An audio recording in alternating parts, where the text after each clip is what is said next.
now through these different text exchanges and emails, we're getting a different side of the story. And some of those times, Cassie is very, very excited about the notion of another freak off and what to expect from those. So let's wait for more updates here on Live Now from Fox, everyone. We continue to bring it to you worldwide. Also, getting another update. The defense also asked and says, "You asked which hotel, then mentioned going to Pleasure Chest." Ventura says, "I must have called him in between." The defense says, "What would you get there?" And Ventura responded, "Sexual supplies." So right now, defense is trying to show the jurors that not only was she engaged in freak offs, that she enjoyed them, but she would also be willing to go out and buy sexual toys for the freak offs that would come maybe later in the day or in the coming days. So again, these are just some major, major takeoffs that are continuing, and we are bringing you these updates on Live Now from Fox worldwide on this day four, everyone. That could be one of the most pivotal, if you think about it, from this court case. So let's continue to look for more updates. Our court reporters are doing such a great job of getting us these details, and we're able to pump it back out to you. Okay, another update. The defense then asked what supplies. Ventura answered they were lubricants and outfits. The defense also brings up, he said, "Have fun, impress me," and asked if you could kiss a lot. Ventura said, "I said yes." The defense says, "You wrote, 'I left the iPad.'" Ventura says, "I don't know whose iPad I meant there." So again, a little bit more back and forth from the defense and Cassie Ventura on the stand once again in this day four as the trial does continue. And we are bringing you these updates all in real time as we are getting in them. And thanks again for our viewers watching along with us. I know so many of you are totally engaged here in this, waiting for always the next updates to come from them. Again, we're bringing them to you uh, really by the best of our abilities from these court reporters that are inside again. So let's see if we got any more of this updates coming through. We got another one. Oh, nope. Still talking about the supplies here. She definitely wasn't Oh yeah. completely So we are innocent of this shit. continuing on, and I just want to come on camera to really talk And that's about what we were talking about yesterday, the style Boogie. of the Uh, defense is coming right it out of a the gate genuine today, situation, or earlier is it a this case where morning, by Puffy just just forced all this showcasing shit on text everybody messages involved? and Or emails is it a and situation where having these guys are all Cassie engaged in just respond to them general and freak really off orgy answer them sessions? in her own voice to give a clear I know the indication to trafficking the that jury on these they different ain't proved none of depictions that in the shit. So relationship of what Sean he Combs charged and with Cassie, and what going they back saying, into two different treatment levels, things. and then after that as well. But again, The the defense trafficking is they trying to trying to go use home on them, that's the to the law, but it's a weak notion ass that trafficking because Cassie never it's enjoyed not forceful freak offs like and Dollface was didn't want to saying be a part of yesterday. them and It felt ain't like, he remember her making key them testimony into the other day was to she do felt this. like freak offs were He her ain't flying job, them that this in. was They the only wasn't thing kidnapped and that forced Sean it. Combs He was wanted from flying them in her, luxury and style, and they would agree felt to come that and all that. So really that's it's all a she was difference here in it. You for. feel And me? It's still a now we're charge. They still made getting that a the law cross that that's a examination form and of sex really trafficking, but showcasing it's of not at the highest having degree. It text got to be a messages low level and form of it. emails saying, "I can't wait to see you again, and I can't wait. I'm going to go to bed early just so I can wake up and be with you finally tomorrow." These types of exchanges very different from the portrait that was painted on Sean Combs just a couple of days ago in this trial here. So we are getting again more clear evidence But another that thing, I see how these they trying to flip text it messages and too. emails Cause showcasing the like he just relationship, said, but more the text importantly, message where she's saying, "I showcasing can't right wake up to be now with you." to the she actually was saying that that was early in the relationship. It wasn't later in the relationship. It was early. Sexual Right. lubrications and also So early in the relationship, yeah, it's gonna be, these freak offs everything all good. up. So again, let's wait for more updates here on Live Now from Fox as we're able to bring them But to I you. see how the media trying to flip what she was saying. Being with us worldwide. They trying on to Live Now they from trying to Fox. make it to be Waiting for more he key he details this from our big court reporter, mastermind criminal or Jennifer something inside. that what I'm saying. Instead of these people was all involved in it, he might have got out of hand, but More for the info most here. part, The they was defense in has agreement with Ventura what was issued. going on. You Remember feel me? arguments with Yeah, Combs around yeah. June I say 2017 for the most when part they he was in actually agreement. come home when he'd come But home if a after the motherfucker could inspection. prove Recall that specific they said no at a pointed point out she and exited the game starts and you Monday. made them do it or went to go get them, and Till then that's a problem. explain the Now, game see, the thing was is, it only different from become a planned. problem High if it school romance when you was rolled persuade a away. person Defense confirmed it into involving complying with bringing something like Combs a to the judge. sexual act. The If they judge of then age and all that, applied that's not a alleged crime. If they outfit said no, and then was you sex keep crime. on, come on, don't give me a little bit, and she give you All right. some. So That now ain't that Yeah, that yeah, ain't yeah. that ain't the that I force. agree. defense are really You feel I me? agree. I agree with you. I agree with you. If it's like that, I agree You with just, you. you just persuaded them. You feel me? willingly participating in these notions to spice things up See, and that's what the inside courts the got to. bedroom. That's why they got to go And through this Bonnie procedure do to these get it things as broke down well on instead of being how forced was it. into What them. was it? Actual So force, or was we're he just had following a it good for you gift for here, gab, two and, steps and he away was able to on Live Now from persuade them Fox, with and we are his gift worldwide for gab, bringing you these or was major, it I he major believe was he. using, Some or of the was he time he using, blackmailed. or was he using I a believe he technique was of blackmailed. blackmail? But see, the thing is with blackmail now, it ain't like it done back in the '60s where motherfuckers saying, I got this dirt on you, this, that, and that. A motherfucker just to be saying, hey, I need you to do this. You already know what it is. They already know he got the Right. goods on him. You feel me? So I don't even think he had to actually say, I got this on you, I got that on you. I think they just already knew they had been put in compromising predicaments, and he held the evidence. You feel me?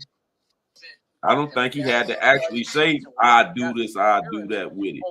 I think they just knowing he got the evidence. That's why when they raided him, before arresting him, they raided all his houses simultaneously and trying to get evidence. They was trying to find any of that them type of tapes, any of that. You feel me? About the need to finish Cassie's testimony this week, giving her advanced pregnancy. The defense lawyer for Sean Combs tried to blame prosecutors, saying it seems strategic that they called two other witnesses before Cassie and suggesting they did so in an effort to limit the cross examination. The judge told the defense to finish its cross in the morning tomorrow to leave time for prosecutors to ask Cassie follow up questions. He left open the possibility that Cassie might have to return to the witness stand next week. All right, waiting for more key details here. I'm glad that I'm able to bring this to you, everyone, on Live Now from Fox, always worldwide for you. Another update, Combs asked Ventura why she wasn't answering, saying a surprise package was coming from out of state. She replied she was getting her brows done. The defense asked if she later learned Combs was going to see Kim Porter for a freak off. Ventura said yes.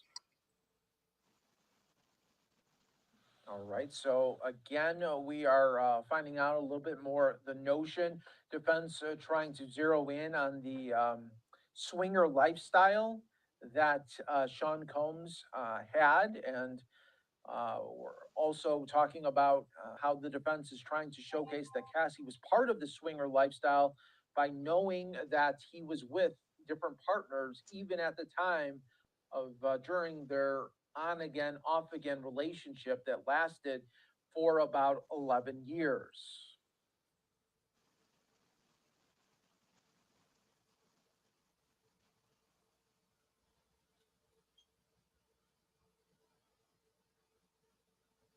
All right, folks. So we are back here for you on live now from Fox, getting some more testimony in this cross-examination of Cassie. Right now, the defense is zeroing in on jealousy in the relationship.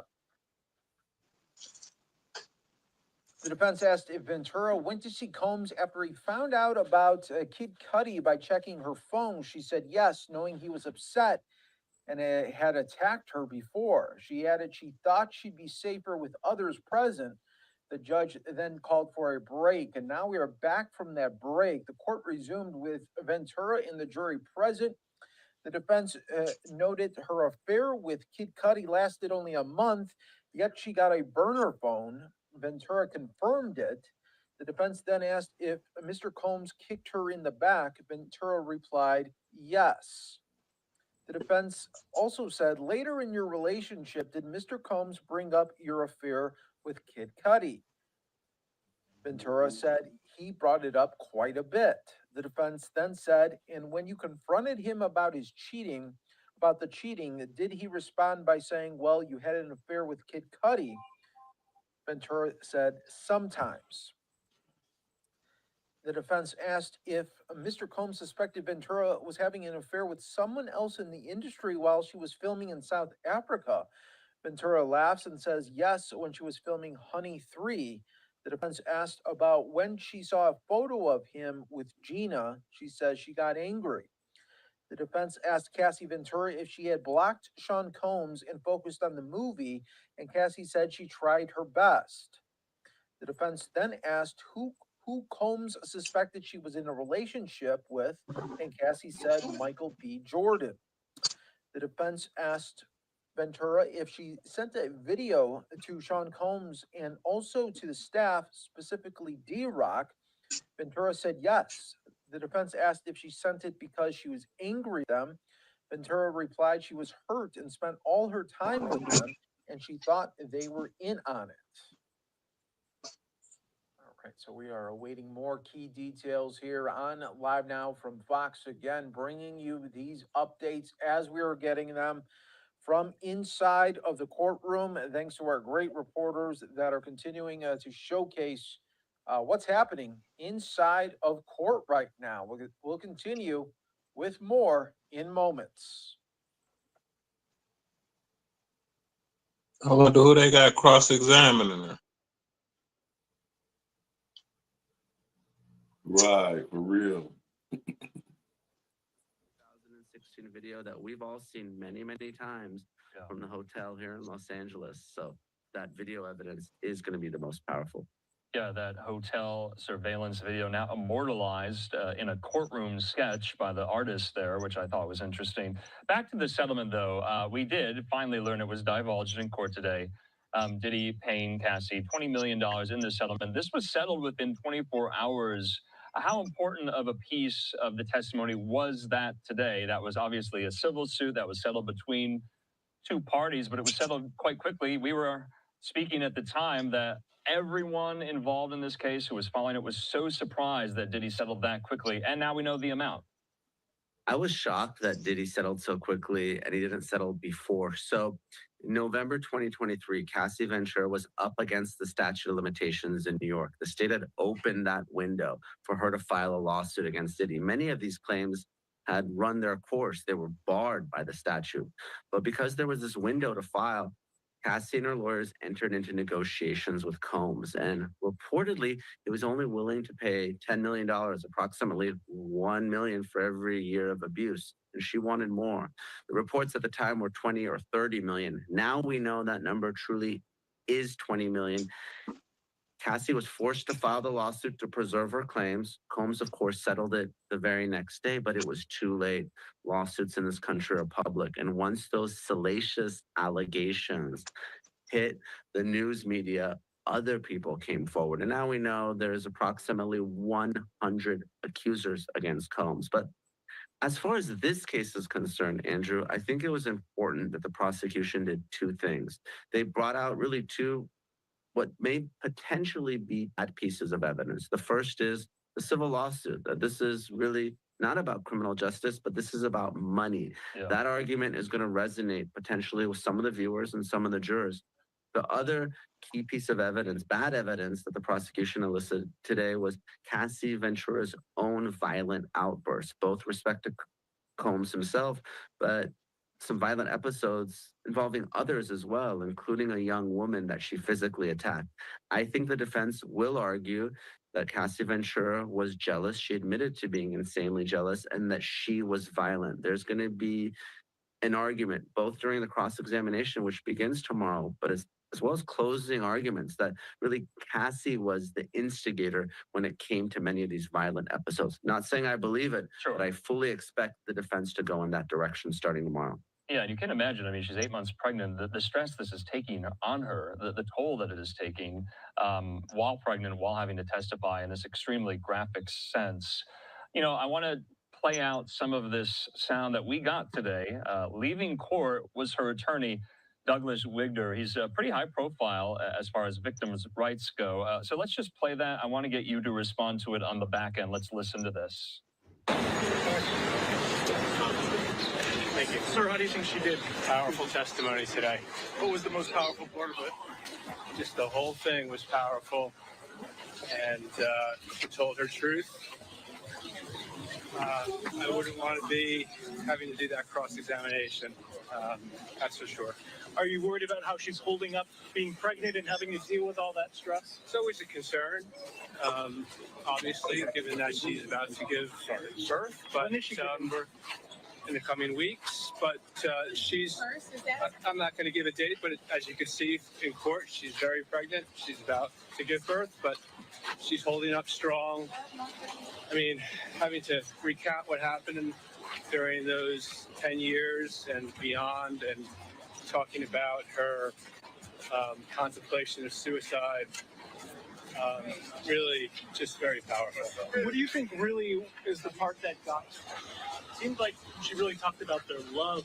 She really started to break down about how he just wasn't giving her what she needed, and she really felt that they were in love. I think really just she was numb from the drugs that she was taking and everything that she had gone through, and she realized that she had to tell the truth.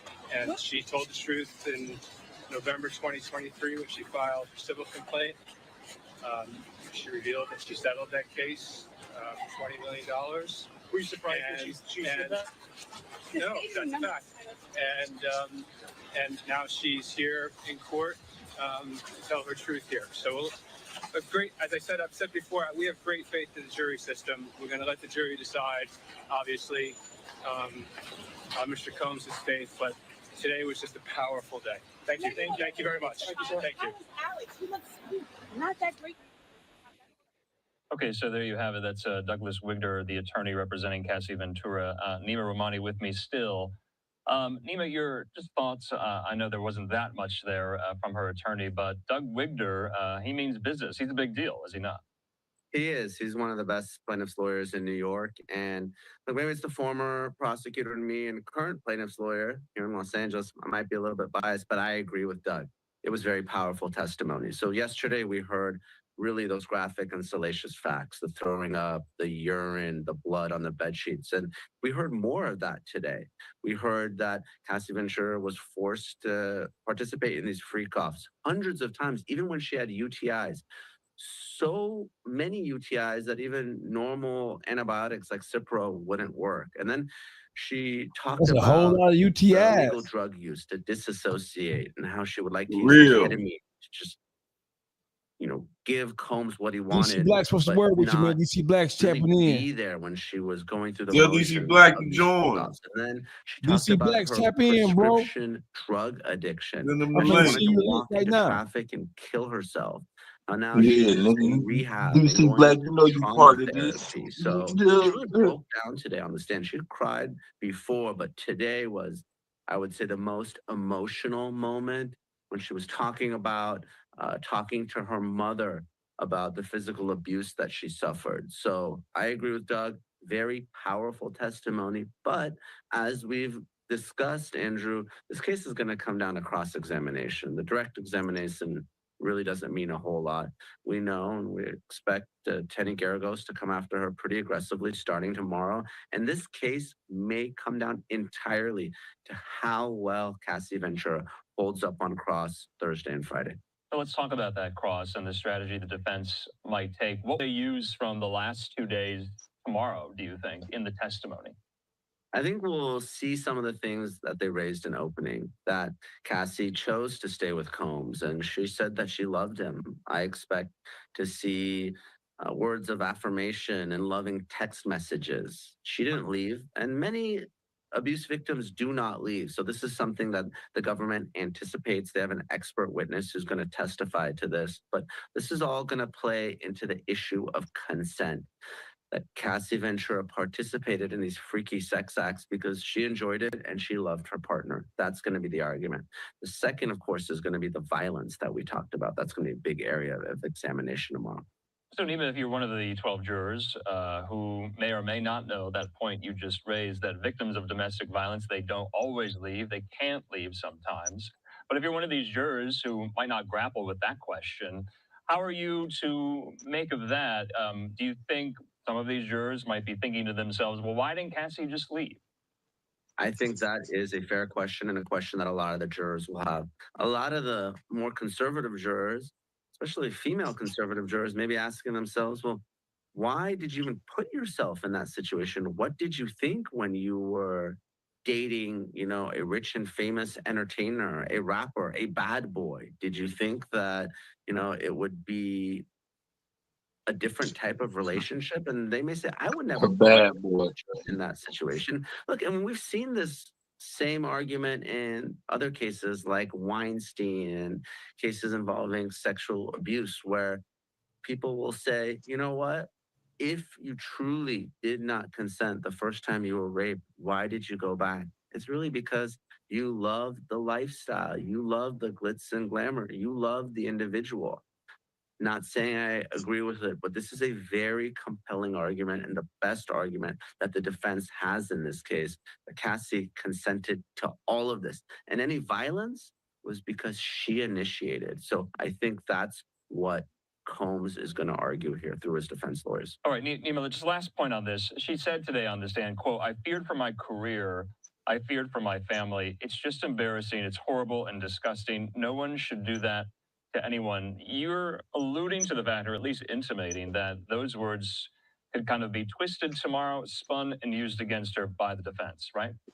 They can. I mean, she was a relatively successful artist. She testified as she put out 9 of her 10 records. There was certainly some benefit to being with Combs. I mean, he was giving her gifts and she was enjoying the benefit of being his girlfriend and, going to the awards ceremonies and all the parties that only Sean Combs could be invited to. So I expect the defense to go after her very, very aggressively, use some of her previous inconsistent statements against her.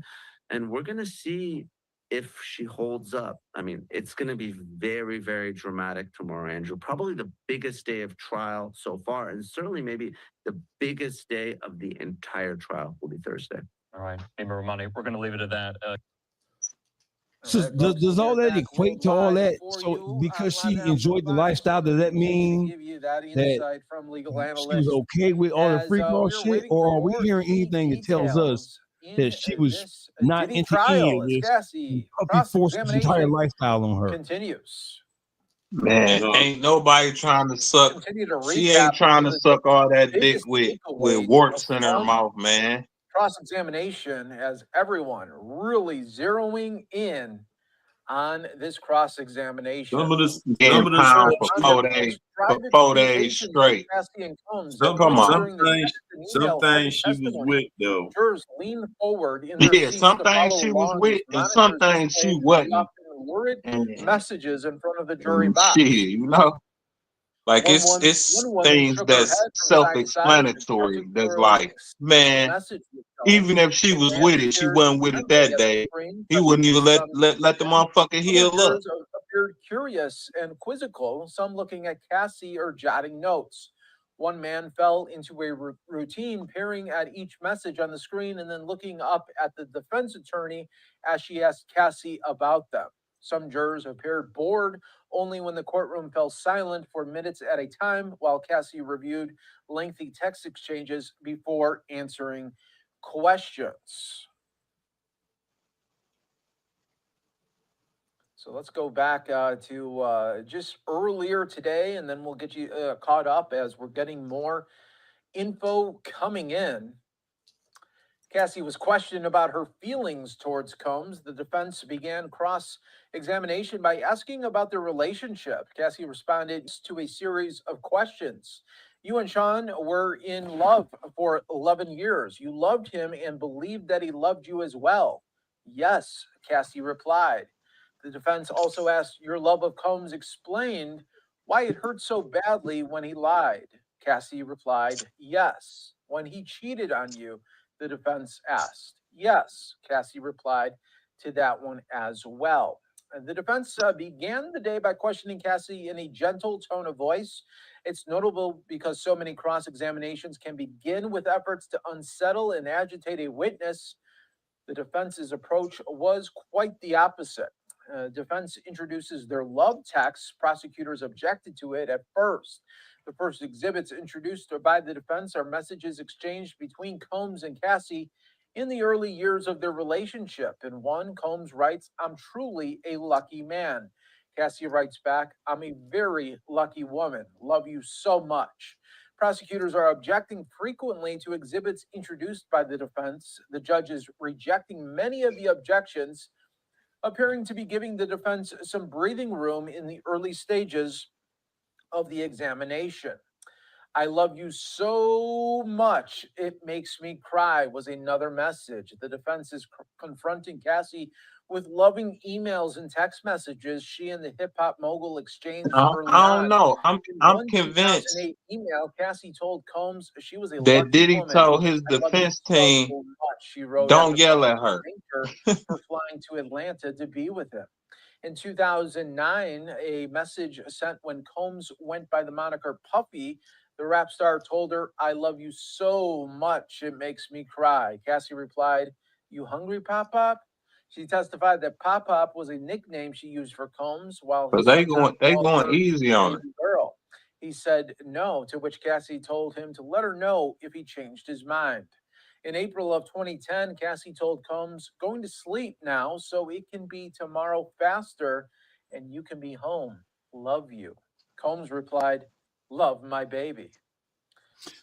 Combs appeared you ain't relaxed got to as go hard on her because she's still in love with cross-examination Puppy right got now. underway and really She hurt. continued throughout She's the still in day. love He with was Puppy sitting right back in now. his You ain't got chair to go hard with on his her. legs crossed, talking If with his he legal had his arms out counsel. like this right now, she'd come run to his arms. The defense has Cassie reading out aloud from most here of just some of the text messages I and believe that. emails coming What with your Bush Jones? from this on and off again relationship. These communications between Cassie and Combs are graphic, describing, for example, what she wanted to do during the freak-offs, and the defense is making Cassie read them out loud, word by word. The judge is allowing these emails, which don't discuss what happened, but rather what she was anticipating or want to have happen at the time. After an extensive discussion on what evidence the defense could present, the judge disallowed messages reflecting attempts by Combs to learn whether Cassie was having sex with other men she was dating. So far, these other messages have been within the boundaries set by the judge. Cassie grew increasingly frustrated with Combs. Messages show, yet more messages read in court show that Cassie was growing frustrated with the state of her relationship with Combs. They weren't yet public with their courtship. And in a December 2009 email, Cassie told the hip hop star that she needed something more from him than a sexual partnership. Responding to a sexually explicit email from Combs, Cassie wrote, I like that. I want it, and I want to give you the same. I just think I have to trust you beyond it just being sexual. You know what I mean? The message continued. In order for me to be more open with the things we do in bed, I need to feel safe, like home. Like this is my husband, and this is the only man that will ever have this aggressive sexual side of me. Combs's lawyers are seeking to portray Cassie as a willing participant in Combs's freak-off lifestyle. Earlier on in the cross-examination, the questioning of Cassie seemed to have taken a turn from what had been mostly friendly questioning. The defense asked Cassie if it's fair to say that Combs's career was ruined after she sued him back in November of 2023, making public for the first time the concept of freak-offs. I can understand that, Cassie responded. Cassie testified earlier this Exactly, week Bush that Jones. You exactly when right. she tried to end their We wouldn't relationship, be Jones here threatened to end her if career it by wasn't for the money. releasing degrading sexual videos of her. After going through a Puffy pile of moving on. Cassie's years-old emails and text messages, defense questioning pivoted to the highly orchestrated encounters in which Cassie says Combs watched as she engaged in sex acts with male sex workers. Early on, Cassie testified that she disguised herself with wigs and masquerade masks because while Combs was a recognizable star, she was an up-and-coming R&B singer, and neither of them wanted people finding out. The encounter itself was pretty crazy, Cassie told jurors. I really followed his lead on that because I had never done it before. Cassie says she sometimes watched Combs having sex with other women. While prosecutors have focused on Combs's desire to see Cassie having sex with other men in marathons of sexual activity at freak-offs, she says she sometimes watched Combs have sex with other women. Under questioning by Combs's lawyers, Cassie testified that this happened maybe 4 times throughout the course of their decade-long relationship. She said Combs explained it as part of the swinger lifestyle. At one point, acknowledging Cassie's potential discomfort, the defense attorney told Cassie, if you ever don't want to read the message, I can read it for you. She thanked the lawyer for the offer, but kept going. 3 times the courtroom fell quiet as Cassie spent several minutes silently reading through paper copies of long text message exchanges between her and Combs. One was 14 pages, another was 25 pages.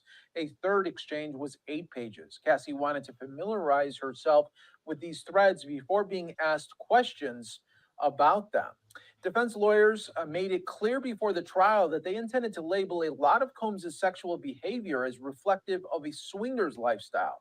Now the defense has asked Cassie directly if she thinks freak-offs were related to the lifestyle. In a sexual way, Cassie responded before adding, they're very different. A day earlier, Cassie told prosecutors they went to swinger clubs together several times in Los Angeles and Las Vegas. The defense also questioned Cassie about addictions as it related to Combs. Would you say he was an addict? The lawyer asked. I would say he was an addict, Cassie responded. What was he addicted to? The defense asked. Success, Cassie initially said. When the lawyer asked if Combs was addicted to opioids, Cassie said, at a point, yes. The defense asked her how she knows. Cassie answered, because he told me. The defense tells the judge that Cassie may have to return next week. Combs' lawyer said that they don't expect to be done questioning Cassie until the end of the day on Friday. If that happens, it's possible she'll need to come back to court on Monday so prosecutors can ask her more questions during a phase of testimony known as redirect. The judge noted that the sides had previously agreed that she would be done by the week's end since she's pregnant and due to give birth soon to her 3rd child. The defense's revised timing is the exact opposite of what I was told, the judge said. This is why there is a sword that I must fall on, Combs' lawyer responded. He suggested that prosecutors muddled the timing by calling 2 witnesses before bringing Cassie to the stand. All right, folks, we are waiting for more updates here from our great court reporters here that are again bringing us these details in real time.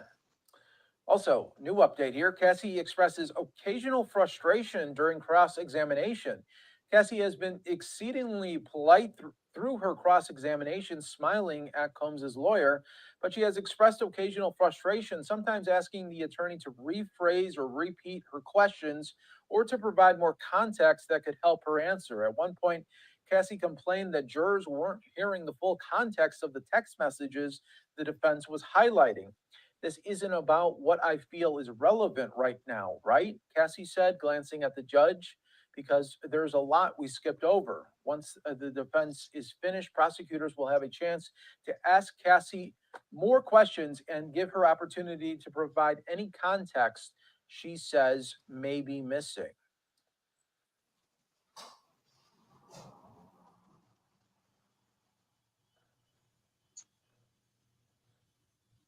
Mm-hmm. All right, folks, just continuing to wait for more of these updates here. We're going more, of course, into the jealousy phase now of their relationship. Let me bring this up here for us so we could discuss more of this and talk about it.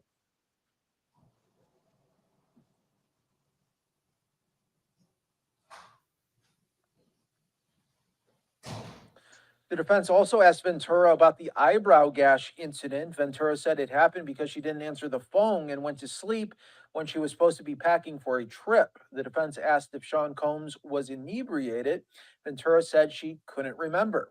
The defense asked Ventura why she was asleep. Ventura said she thought Gabby had something in it.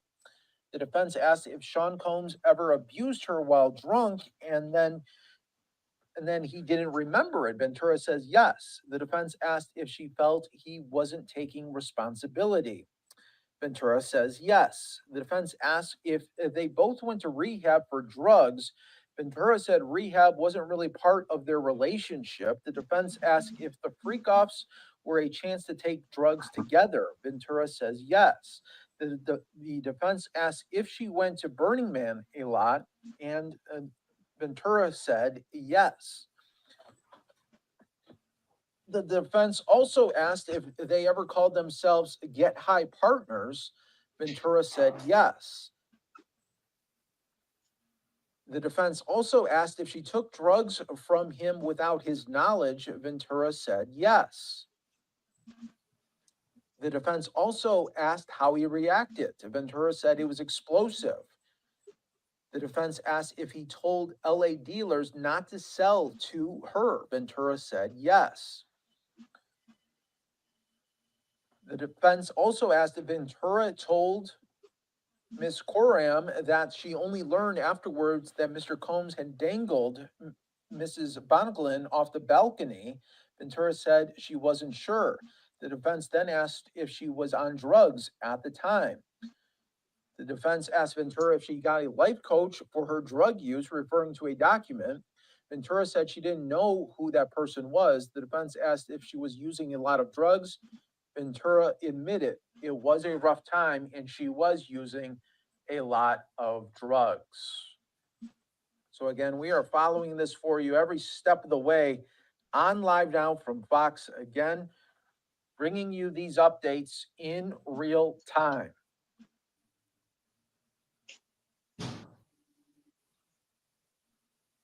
So he trying to say she don't really know if the bitch got dangled off the off the balcony. You was on drugs. You're not sure.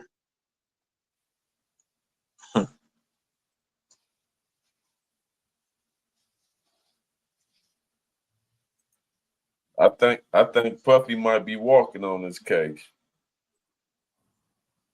We are getting. Let's showcase it to you in real time on Live Now. The defense suggests it was Cassie concrete. who They ain't got ended nothing Combs' concrete career. criminal Nearly on 2 hours into cross-examination, the questioning of Cassie seems to have taken a turn from what had been mostly friendly questioning. The defense asked Cassie if it's too fair to say that Combs' career was ruined after she sued him in November of 2023, making public for the first time the concept of freak-offs. I could understand that, Cassie responded. Cassie. So does all this hurt Puffy's overall image as a whole? Trying to really showcase the different sides here. It do, because it's people that he wronged, that he did some wrongdoing too. You know what I'm saying? tried to end their relationship. He lost endorsement deals. End her career by releasing degrading sexual videos. It's gonna be eyes on him that ain't never been on him before.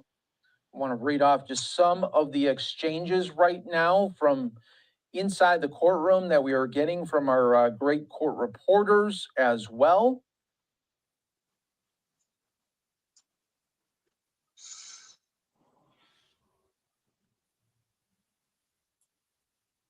Ventura says she planned to get candles from a store and set up the room when talking about freak-offs and talking about the planning of those.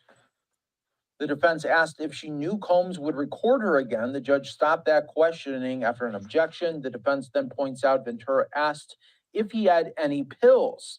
The defense asked if Ventura feared Combs only saw her for sex. She says it was a concern. She confirms the relationship still wasn't public at this point. When asked about the role of freak-offs, Ventura said that they were integral to her relationship with Diddy. At Ventura's 21st birthday in Vegas, guests included Britney Spears and Dallas Austin.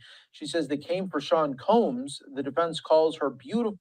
The defense calls her beautiful and charming, and she thanks the defense, and the defense affirms that it's true. The defense also asked Ventura about Tommy Mottola. She identifies him as a well-known producer. He notes that she was an emerging star at the time. She confirms that after signing with Bad Boy, her relationship with Combs remained platonic. The defense brings up a rough performance Ventura had. She says it was on 106 in Park and didn't go well. To support her, Combs made a YouTube video saying everyone makes mistakes. Ventura explains that she struggled because she couldn't hear herself during that performance. Ventura confirms that she was dating Mr. Leslie, who was 10 years older. She then traveled to Miami with Combs. That's Ryan The Leslie, event flyer was just a cover to spend more time with Sean Combs. Ventura confirms that she had a tattoo of Mr. Leslie's initials. When asked how many tattoos she had at the time, she says 3. After a brief objection, she also identified one on the other arm that read, "No regrets." Ventura confirms Combs taught her how to perform oral sex. The defense shows her a message from 2007 that when she reads it, she laughs and asked the defense to read it. It is quoted as saying, "I feel protected. You are sweet." The defense reads a message Ventura wrote saying, "I see that Carrie Morgan is better fitting for you. I'm hurt that you think I'm malicious. You're very important to me."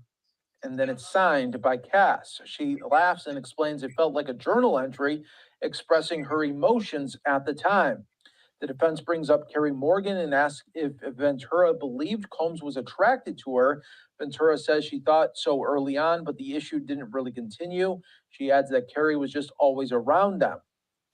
The defense begins questioning Ventura about freak-offs, noting that sometimes she wore a wig and mask. Ventura confirms. The defense points out the public didn't know until November of 2023. After an objection and rephrasing, Ventura agrees. The defense suggests Combs' career was damaged after Ventura's lawsuit, which she acknowledges. The defense then reads messages where Combs asks about her period and what she thinks about when she's horny. The defense offers to read Ventura's messages. If she prefers not to, she thanks them. The defense points out one message has a long O, which she confirms. The defense asks if she made love with Combs after freak-offs, and she confirms that she did. The defense notes that Combs asked Ventura about her period, which he confirms. He clarifies it was a plan.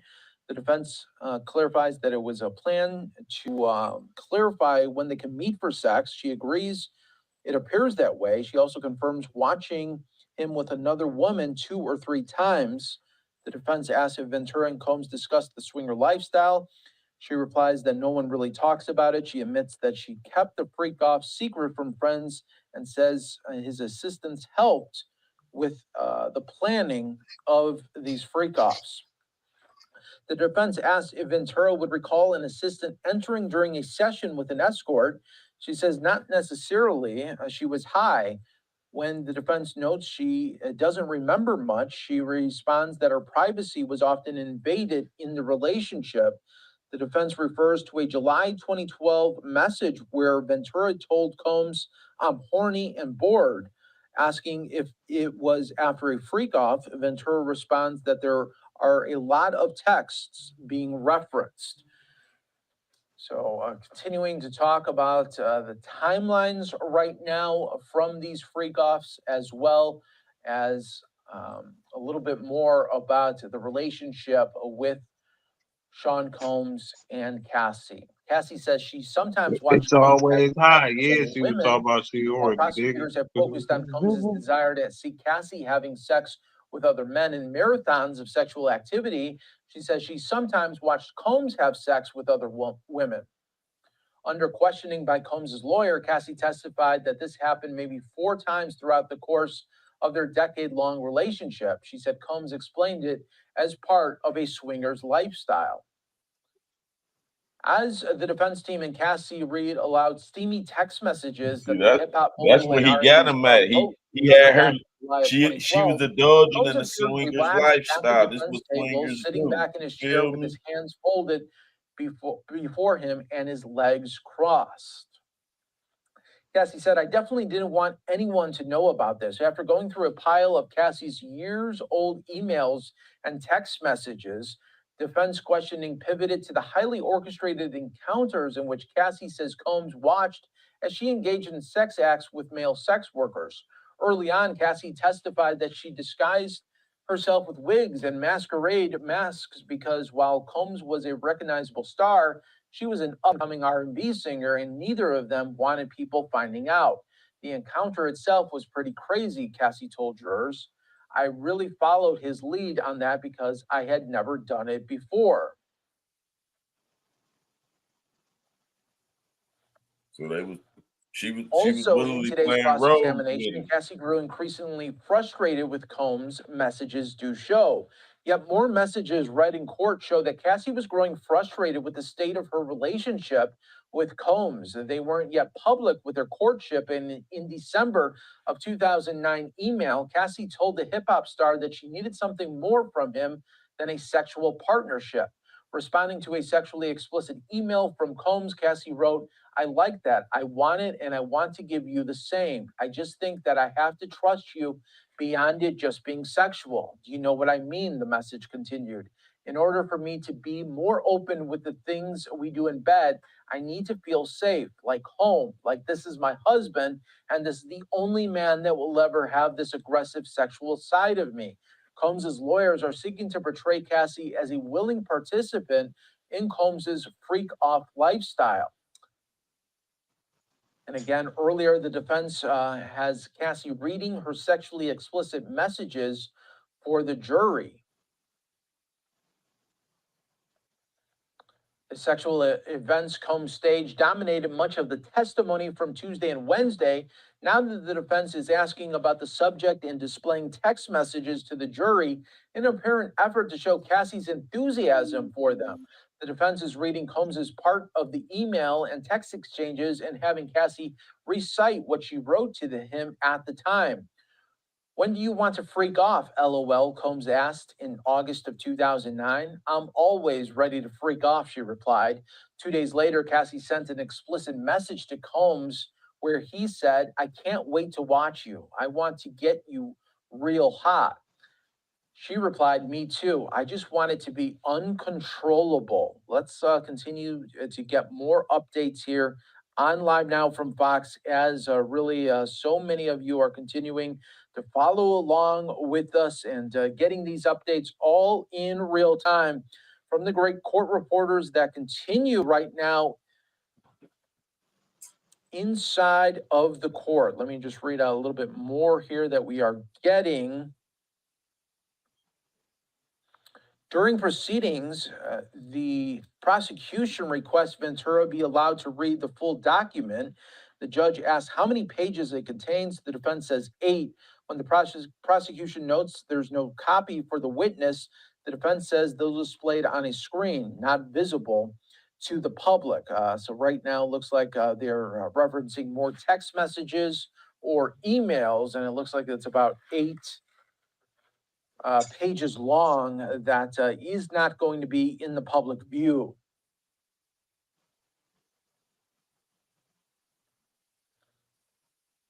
We are worldwide for you here on Live Now from Fox. Thanking everyone for joining us. And really, again, we are showcasing the latest that is coming from inside of court. I'm your host, Mike Fish. Like, damn, why she wasn't this freaky with me? Day 4, and really, this is probably the most in-demand day, really a couple of days, because Ryan Leslie, like, damn, why she wasn't this freaky with me? Cassie, really at least the end of the day tomorrow. But we are seeing really the defense trying to play up the role. He wasn't living a swinger lifestyle with her. Puffy had to live in that swinger lifestyle. Really forced into these sex acts with sex workers, but that she enjoyed it, that she was a willing participant, and was not only engaging in these sex acts with sex workers, but was craving them, and also getting ready for the next time that they can do it, talking about and showcasing some of the text messages where Diddy is asking, when do you want to have another freak off? And she says, whenever is best possible. And then saying that she wants it to be uncontrollable. So again, these are some major takeaways that the defense right now is showcasing to the jury to try to put that doubt in the juror's mind. Remember, they only need one juror to have that doubt of saying, Sean is what seems to be not a very nice guy. We saw him on video beating and really berating and dragging and kicking sometimes Cassie. And it seems that domestic violence is big for him and has been a big part of his life. But it does seem like Cassie has been involved in this and wanted to be a part of this. I know the prosecution was trying to showcase the other side of it. That might be what a juror could be thinking at this moment. Remember, the defense just needs one juror to say what I was just kind of alluding to. So let's again show you more from outside of the court right now. Again, you are watching here with us. I know. Let's just ask our great viewers in the chat right now. What are you thinking at this moment? Do you think that the defense is doing a good job of cross-examination of Cassie? Let me know inside of the chat there. We'll read some of those messages out in just a little bit, but I want to get your take on, do you feel if the defense right now is bringing it home right here? Let's get some other updates that we're showing you. Defense lawyers made it clear before the trial that they intended to label a lot of Combs' sexual behavior as reflective of a swinger's lifestyle. Now the defense is asking Cassie directly if she thinks freak-offs were related to this lifestyle. In a sexual way, Cassie responded before adding, they're very different. A day earlier, Cassie told prosecutors they went to swingers clubs together several times in Los Angeles and Las Vegas. Also, what we should tell you, Cassie powers through the explicit narration. At one point, acknowledging Cassie's potential discomfort, the defense told Cassie, if you ever don't want to read the message, I can read it for you. She thanked the lawyer for the offer, but kept going. 3 times, the courtroom fell quiet as Cassie spent several minutes silently reading through paper copies of long text message exchanges between her and Combs. One was 14 pages, another was 25 pages, a third exchange was 8 pages. Cassie wanted to familiarize herself with these threads before being asked questions about them. So let's see if we could get a little bit more updates here for you on Live Now from Fox.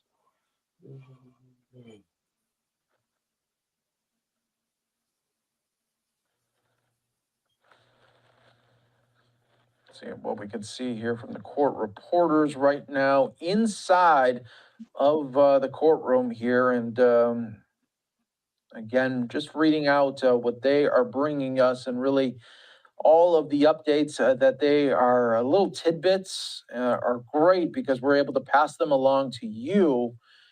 And we'll continue to follow it for you every step of the way on Live Now from Fox. Awaiting more key updates on this in-demand Diddy trial, day 4. A lot of pauses during the testimony this morning as the defense asked Cassie Ventura to review texts and emails going back at least 15 years, some of them dozens of pages long.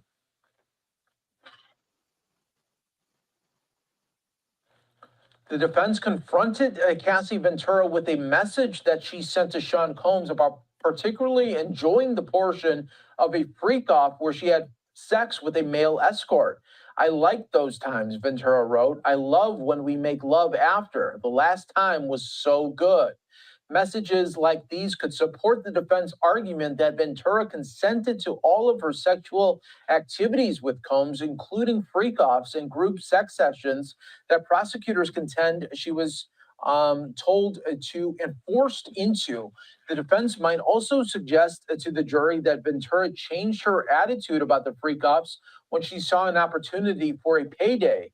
Yesterday, Ventura testified that Combs paid her $20 million to drop a sexual assault lawsuit she filed back in 2023, years after they broke up. The defense concedes that Combs physically abused Ventura on multiple occasions, but argue that he has not been charged with domestic violence, and a violent relationship is not evidence for the government's sex trafficking charges.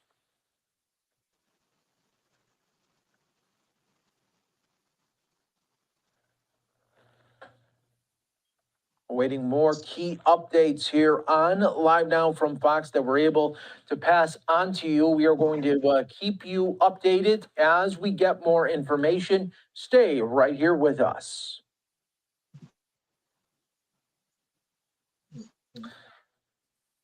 Let's continue to recap some of the day's biggest takeaways from cross-examination as everyone really zeroing in on this cross-examination. Jurors ponder the once private communications of Cassie and Combs. At points during the text and email-heavy testimony, jurors leaned forward in their seats to follow along as monitors displayed the often lurid messages in front of the jury box. One woman shook her head from side to side as a particularly explicit message was shown. A man stared intently at the screen, pressing his thumb to his chin.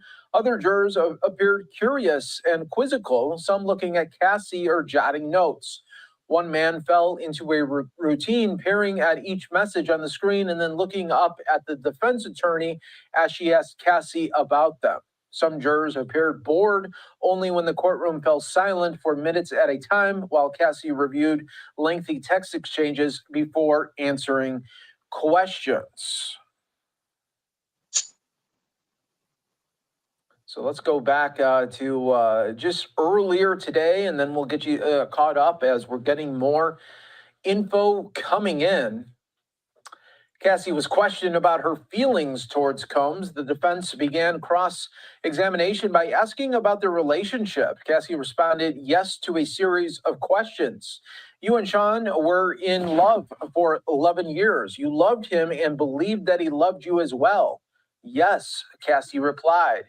The defense also asked, your love of Combs explained why it hurt so badly when he lied. Cassie replied, yes. When he cheated on you, the defense asked. Yes, Cassie replied to that one as well.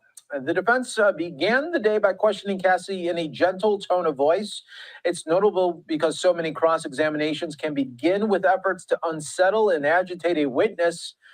The defense's approach was quite the opposite. Defense introduces their love texts. Prosecutors objected to it at first. The first exhibits introduced by the defense are messages exchanged between Combs and Cassie in the early years of their relationship. In one, Combs writes, I'm truly a lucky man. Cassie writes back, I'm a very lucky woman. Love you so much. Prosecutors are objecting frequently to exhibits introduced by the defense. The judge is rejecting many of the objections, appearing to be giving the defense some breathing room in the early stages of the examination. I love you so much, it makes me cry, was another message. The defense is confronting Cassie with loving emails and text messages she and the hip hop mogul exchanged early on. In one 2008 email, Cassie told Combs she was a lucky woman. I love you so much, she wrote after Combs thanked her for flying to Atlanta to be with him. In 2009, a message sent when Combs went by the moniker Puffy, the rap star told her, I love you so much, it makes me cry. Cassie replied, you hungry, Pop Pop? She testified that Pop Pop was a nickname she used for Combs, while he sometimes called her baby girl. He said no, to which Cassie told him to let her know if he changed his mind. In April of 2010, Cassie told Combs, going to sleep now so it can be tomorrow faster and you can be home. Love you. Combs replied, love my baby. Combs appeared relaxed at cross-examination, got underway, and really continued throughout the day. He was sitting back in his chair with his legs crossed, talking with his legal counsel. The defense has Cassie reading out aloud from most here of just some of Sean Diddy Combs, his former girlfriend, R&B singer Cassie Ventura, facing cross-examination today for the first time after 2 days on the stand in direct. This just moments ago, she asked the judge for a quick break during her cross, all happening in federal court, so no cameras, but we do have our Kelly Craft. She's been covering this like no other in Manhattan, outside the federal courthouse. Kelly, good morning to you. Fill us in on what has happened so far with the much anticipated cross of Cassie Ventura. I can't hear shit. Well, hi there, Ted. Yes, earlier, Cassie did ask for a short break. She is back on the... You can't hear me, Juice? You can't hear me, Juice? Yeah, I can hear you. Can you hear Juice? Yeah. Huh. What couldn't you hear? It had went low for me. I guess that was because it was a commercial or something. Stand right now, but before we came back from the break, she was standing there waiting for everyone to make their way into the courtroom, and she was holding something in her hands, and it appeared to be a rosary. At least it was beads of some sort, and she was going along the beads as if you're saying the rosary. So she was standing there. She has on a black blazer that's kind of like a tuxedo looking blazer, but she's holding up pretty well today, seems to be in good spirits, and has been kind of chuckling at times on the stand, even in an exchange between her and defense counsel when they were talking about how she was going to be reading the communication messages between her and Sean Combs. In regard to Sean Combs, before they came back from that break, he was conferring a lot with his defense counsel. But as soon as Cassie got back onto the witness stand, he was sitting back in his chair, very relaxed, just hands clasped in front of him and listening. At one point, he did start conferring with his counsel when some communications were being brought up on the screen. We do have a bit of the testimony that we can put up for you on our screen right now. We can talk about it, what was said so far inside that courtroom. So as I was mentioning what Cassie was wearing, this is what Combs is wearing. He has on a beige sweater, white collar, and gray pants. So he's kind of had the same kind of look every single day. His three sons and mother, they're in the courtroom. Combs tapped his chest when he made eye contact with them. And then Ventura, as I was mentioning, wearing a black tuxedo-style jacket with a light blouse, her hair tied back into a ponytail. And in regard to some of the testimony, let's take a look at that and what was said so far on the stand. So Ventura read loving emails between the couple from 2008. Combs said, I'm a very lucky man. I love you. I miss you. I can't wait to hold you. And Ventura responded, I'm a very lucky woman. I miss you so much. I'd fly wherever you needed me to, whenever. I love you. So that's an example of one of the things that was said today in court in regard to her testimony. We do have another one we can put up for you in which she was testifying that she wanted more time and attention from Combs. I haven't talked to you at all. I know you can take 3 minutes out of your day to talk to me, and you don't even try. I'm really hurt by the way you deal with me. I don't need your money. I need some attention. I am thankful, but I can pay for these things myself. And Ted, I just walked from outside the courthouse, and some of the other things that she was just testifying to are getting pretty graphic in nature. So I'm not going to be able to read everything on camera. But one of the things that's going to be important and what defense counsel is picking up on is an email. So when these emails or BlackBerry messages are being discussed, she is addressing them to Puffy or Pop. That was the nickname that she had for him. And she told him that in order for me to be more open, I need to feel like you're my husband, that this is the only man who will have this aggressive sexual side of me. And this is where it gets to be important, because then she says in this email exchange that in the beginning, when we were in love and we did these freak-offs, she responded and she said, it felt right. So that's what she says in that email. And defense counsel questioned her about that. And what she was referring to, it was those freak-offs. And she said, it felt right. She said, we were in love. And then she said, I'm afraid, though, that I'm becoming just one of your girlfriends in order for you to get your fantasies off. So they are going through all of these communications, Ted, between Sean Combs and Cassie, trying to establish consent, that she was a willing participant, and in fact, sending messages to him, one of which I'm not going to read, talking about the things that she wanted to be doing in these freak-offs. Interesting. Yeah, and how would you describe the back and forth? Is it tense? Is it aggressive? I assume Tenny Garagos is doing it, a female defense attorney. How is this going? How would you describe it? I think it's going well so far. It's not aggressive right now. It's not. And as I mentioned, there was a little bit of chuckle between the two of them right after she came back from that break, because how Cassie was reading the communications, I think Cassie was thinking maybe she needed to start from the top down, which seems logical, but it seems as if defense counsel was going from the bottom up and wanting her to read them. And Cassie responded, well, I just want to make sure that I'm reading them the right way. They kind of laughed back and forth, and the judge said, get to a question. So he wanted to cut off any sort of niceties that were occurring between the two of them. And he was like, get right to a question. But, you know, Ted, it's the beginning. It's just the beginning of the cross, and she's going to be on the stand for quite some time. I anticipate that it will eventually get kind of aggressive. Absolutely. All right, Kelly Craft, thank you. We'll let you get back into the courtroom. Kelly will be with us throughout the day with updates on this cross-examination between defense attorney Anna Estevao and Cassie Ventura on the stand. This, you could argue, is going to make or break both of these cases. Kelly, thank you. Still with us, trial attorney Cannon Kearney. Cannon, what do you take from Kelly's reporting there, the initial stages of what is going to be a very long cross?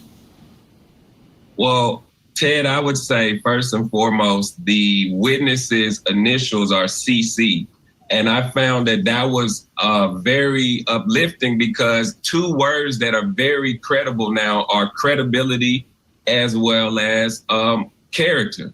We know that in the criminal courtroom that character really can't go at, so we have to go at another C word, which is the common scheme.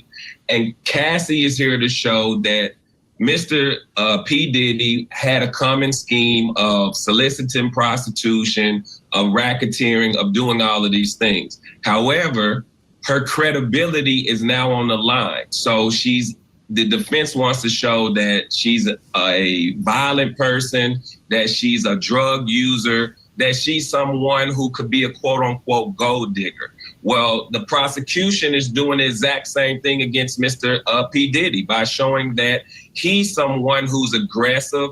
He can't control himself in the video where he's fighting the witness, and that he's someone that uses his money to establish the things that he wants. It's going to be up to the jury to be able to decide whether or not they can believe that this witness is actually credible based on the email that we just heard about, based on the text messages that we're going to hear about. So as we've just discussed, this is very, very much in the infancy stages of the cross-examination. I'm sure, as she just indicated, that it's going to get a lot tougher for the witness.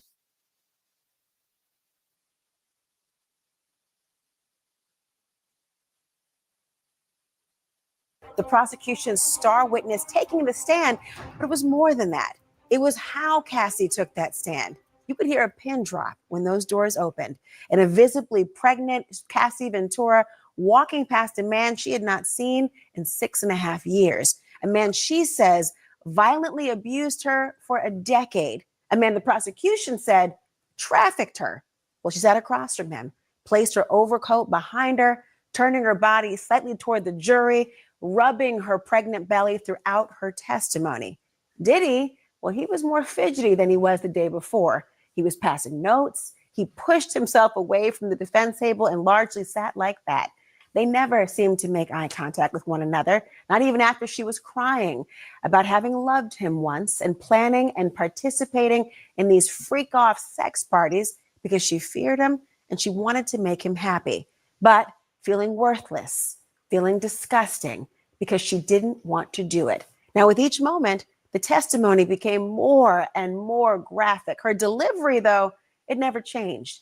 It was matter of fact, steady, calm. At times, she was even critical of herself, walking us all through how a 10-album record deal came over a 10-year period of abuse and sexual humiliation. And once you hear Cassie's testimony, you'll understand why the courtroom was so tense. She described the freak-offs in lurid detail. She testified about Diddy, who she called Sean, choreographing it all. And she explained a pattern of physical abuse that she could not escape.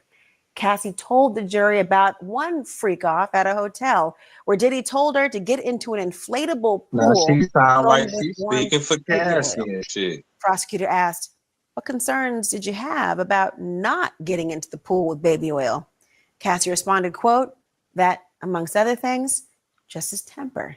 If that is something that he wanted, Sean wanted to happen, that was going to happen.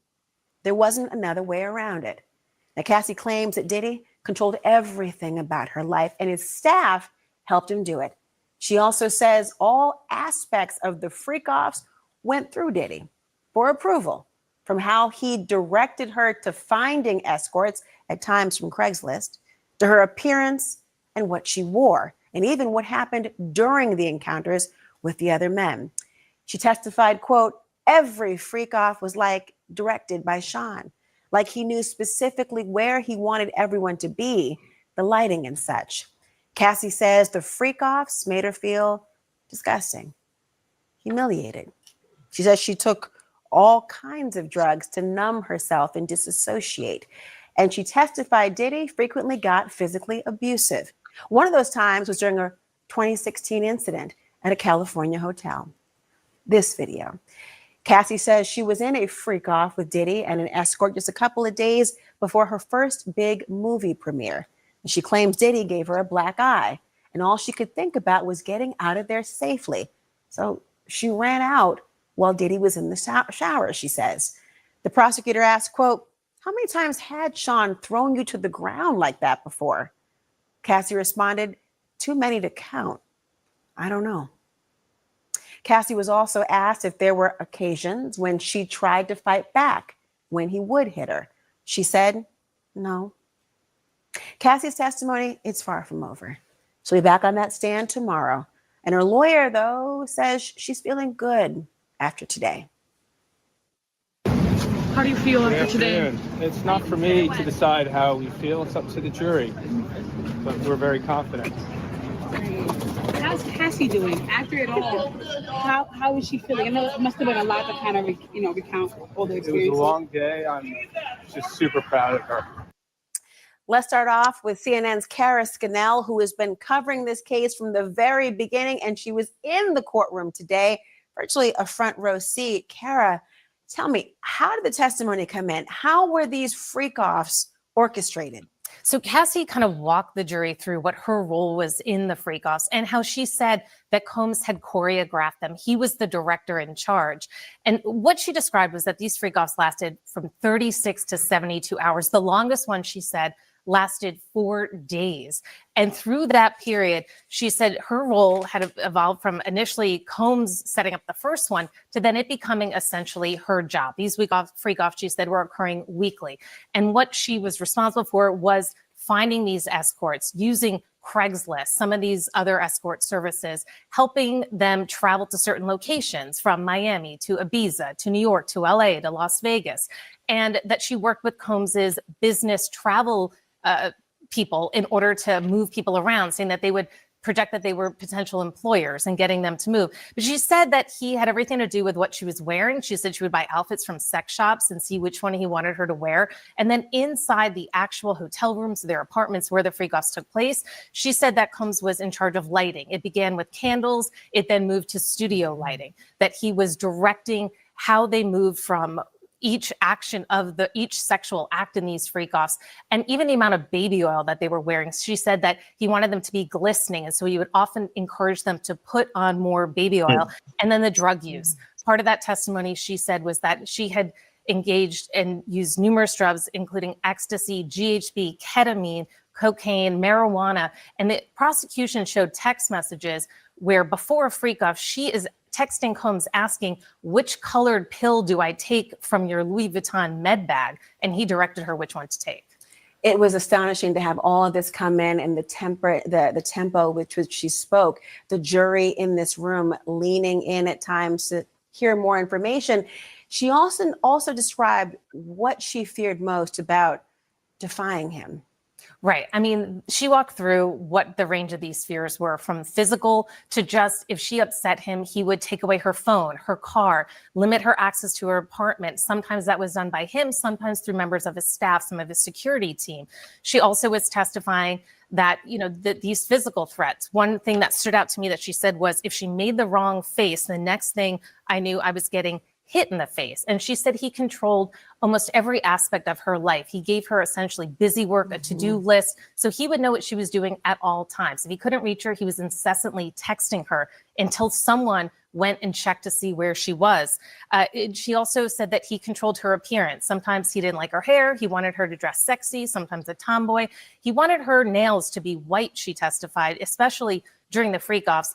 And one thing that she said she was concerned about was blackmail, because a lot of these freak-offs were recorded, and the big concern was hers that they could end up in the internet if somehow she did something to upset him.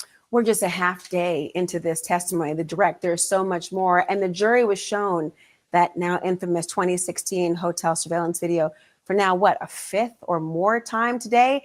Why do you think the prosecution continues to show this video, sometimes stopping it and showing parts? Yeah, they've been showing this at least 5 times by my account and going kind of moment by moment.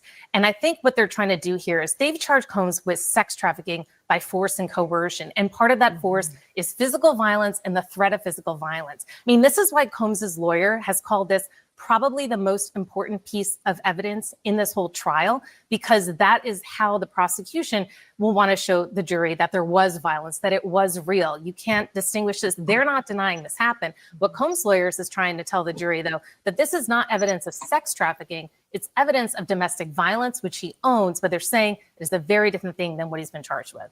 I want to start with you, Stacey, because her testimony, did it prove there was a criminal enterprise? That's they got to prove for RICO.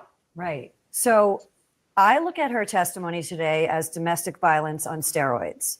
The prosecution is trying to show that there was coercion and that he used his business enterprise to engage in coercing women to fulfill his sexual desires. I think it's a little bit of a stretch. I understand there are all kinds of criminal activities being alleged here, but the racketeering and the sex trafficking charges, I'm not sure that Cassie made that out today. It's only day 2, though, right? I mean, and you're looking at this, Stacey, it's day 2. Yeah. So the jury, and this is, by the way, an 8 to 10 week trial. Yeah. They have a lot to show, but they called her almost first. She's getting ready to give birth probably in a matter of weeks. Yeah, absolutely. Well, she's the most critical witness. And there's a reason for that, because yes, the case is not made yet, but she's laid the foundation for establishing those charges for the prosecution. And here's how.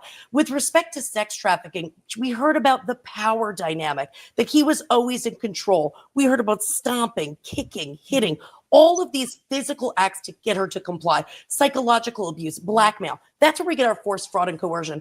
And as far as RICO, she kind of put the O in organization in RICO by naming individuals who were in his sphere and were doing his bidding and talking about what would be the predicate underlying crimes. But more drugs, than that, guns, they prostitution. showed the picture. They actually tried to put a face to what they were calling the enterprise. Remember in the opening statements, they were saying it was the inner circle, the bodyguards, trusted assistants. They actually went through and showed pictures to the jury today of various bodyguards trying, I guess we were talking about, to establish the enterprise. But then there was this moment, Jeremy, where she actually said on the stand, eventually it became a job for me. She's talking about planning these freak offs. Eventually it became a job for me, to where I knew that if that is something that he wanted to do, I had the contacts to set it up and get a hotel room and all of that. And sometimes she'd even give deposits on her own personal credit card. So is she part of the enterprise or the victim of it? Well, the defense is going to try to make her out to be part of this. She's not a victim. She's there willfully. She's getting this 10 contract or 10 record deal. This is what she's doing. And the prosecution in return is going to say, you can white knuckle someone's neck with control. You can white knuckle their soul with control. And that's the control he had over her at all times.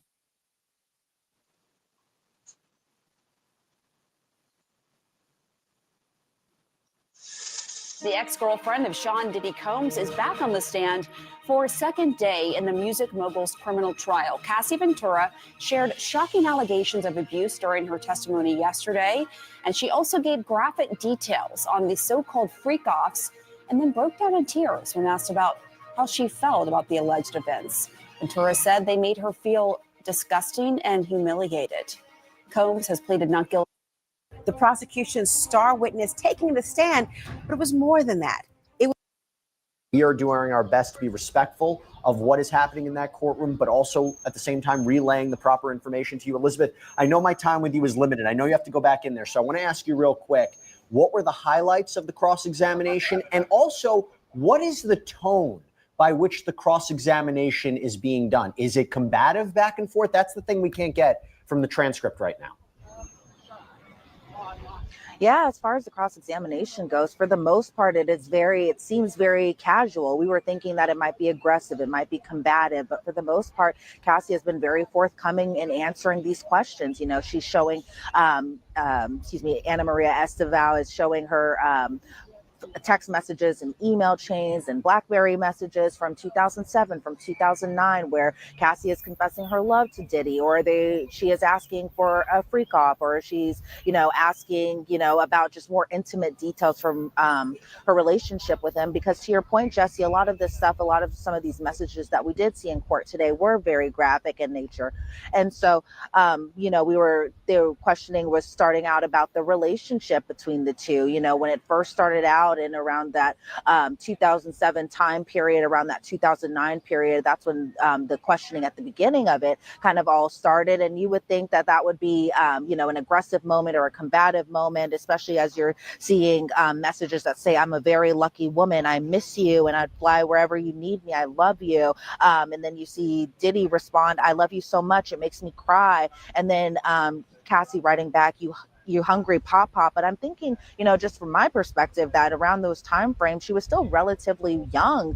For the most part, she was in her early 20s. She was also asked about a previous relationship she had with another music producer named Ryan Leslie. And around this time frame, the defense was kind of saying, when you started dating him, you were 18, 19 years old, and he was 10 years older than you. And asking, with respect to Sean Combs and respect to Diddy, asking whether or not, that her entire world opened up because she was dating this man at this time period. Because remember, around that time, Diddy essentially reigned king amongst everyone. And so a lot of the questioning was a lot of messages that were shown today, a lot saying, I love you so much. It made me feel like I can't wait until we just don't care anymore. And by saying we don't care anymore, that's about, her just wanting to be open and public about this relationship.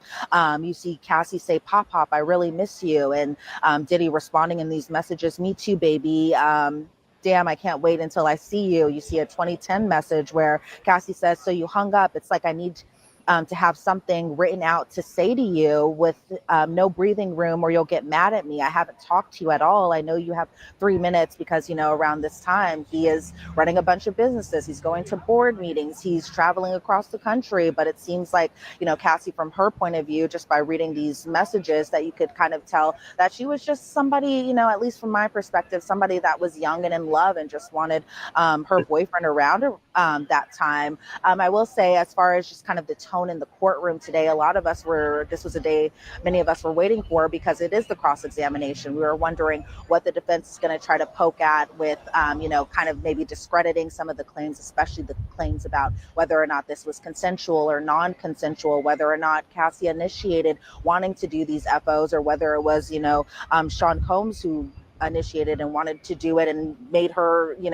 gather these escorts. And we haven't gotten too far into the testimony. I will say one thing today, Jesse, and some of the arguments that we had heard, even as I was leaving the courtroom just to come out and do this hit with you today, is that Cassie may be on the stand well until tomorrow as well, too, still in cross-examination, something that the judge was a little like, whoa, what are you guys talking about? You guys told me that you would be wrapped up today or possibly tomorrow. And the defense said today that they still have so much more to go over, to the point that this could drag into Friday and possibly even spill over into Monday if they have to do redirect or even have to do recross. And so that was something that they were ironing out as soon as the lunch break hit, right when I was leaving to come out here to speak with you. And so it seems like they still have a long ways to go into this cross-examination. There were times that I was thinking maybe that this would get combative, maybe Cassie would get mad or angry or anything like that. I saw none of that. She was, again, very forthcoming, answering her questions in the courtroom, still very soft-spoken, even when those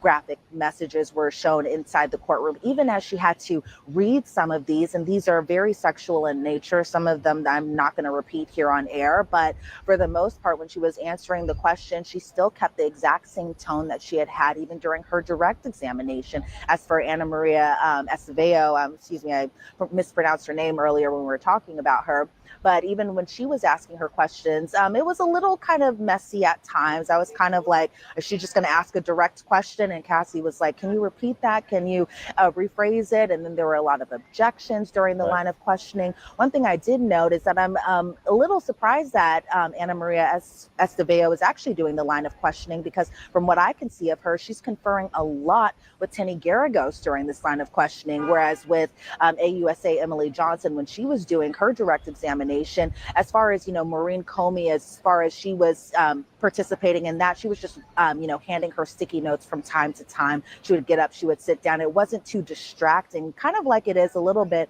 between the defense table, just kind of going back and forth. You see Diddy at the defense table. He is again, participating in his defense. He's very much eyeballing these exhibits. He's writing notes down. He's conferring, with Mark Agnifilo and who's sitting right beside him, who normally sits kind of at the end of the table, but for today he's sitting right beside Diddy. And so that's pretty much the big sticking points that I'm definitely seeing with this cross-examination so far. And again, we still have so much more to go, according to the defense. They're not even scratching the surface yet, according to them. Not surprisingly, I think it was said today, this is the star witness of the prosecution's case. I think the defense, their case, is mostly wrapped up in how Cassandra Ventura appears in front of this jury. So I'm not surprised it's going to take some time. Elizabeth, I wish we had a little bit more time, but I know you have to jump back into that courtroom. So thank you so much. We're going to get you back later on in the day.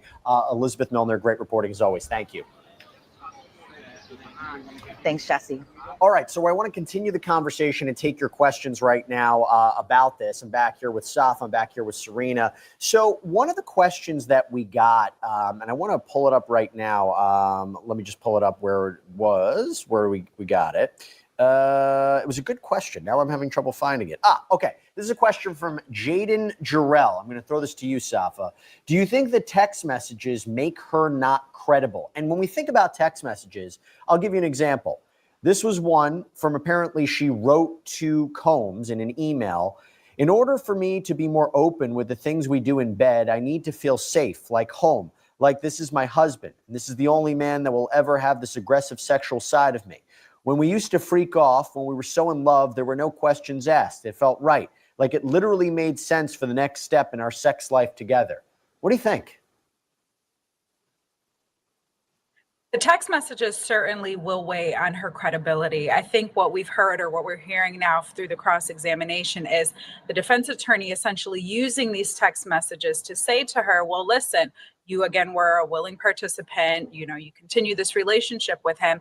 And the defense is highlighting that through those text messages and through the conversations Ms. Ventura has been having. But it also goes both ways, because also in those text messages, which there are some ones for the prosecution here, she discusses how he has been physically violent towards her. They discuss the freak offs and a number of other things that really go to show that there was some sort of physical violence within the relationship, threats of force and things like that, which the government essentially has to prove. So the jury is going to determine how credible Ms. Ventura is, and the judge will instruct them on how to determine that. And they will be able to decide whether or not those text messages are consistent with her credibility, and if they either bolster or affirm her credibility or discredit her. Well, I'll tell you what, we did a poll up on Law and Crime. This was the question. After hearing both the allegations and the defense cross-examination so far, who do you find more credible? 80% say Cassie, 20% say Diddy. Serena, do you think that's going to be consistent with what the jury's thinking at this point? Or it's very difficult to know because, again, there's one thing how we're listening to the transcript, or at least we're reading from the transcript, versus how the questioning is done inside that courtroom. What do you think?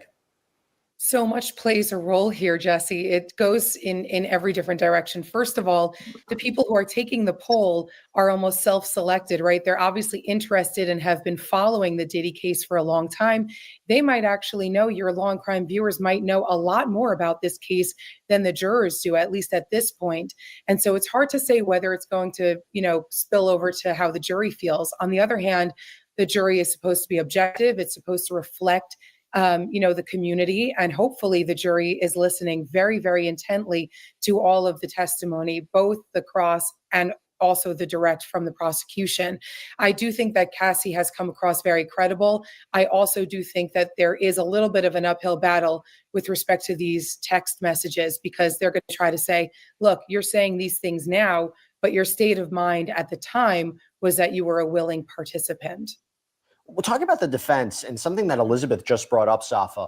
Why would it be Ana Esteveo is doing the cross-examination as opposed to Tenny Garagos? Do you have a theory about that? Oh, absolutely. There's absolutely no way that the defense could have allowed a male to cross-examine Miss Ventura for optics purposes. Well, Tenny Garagos is a woman.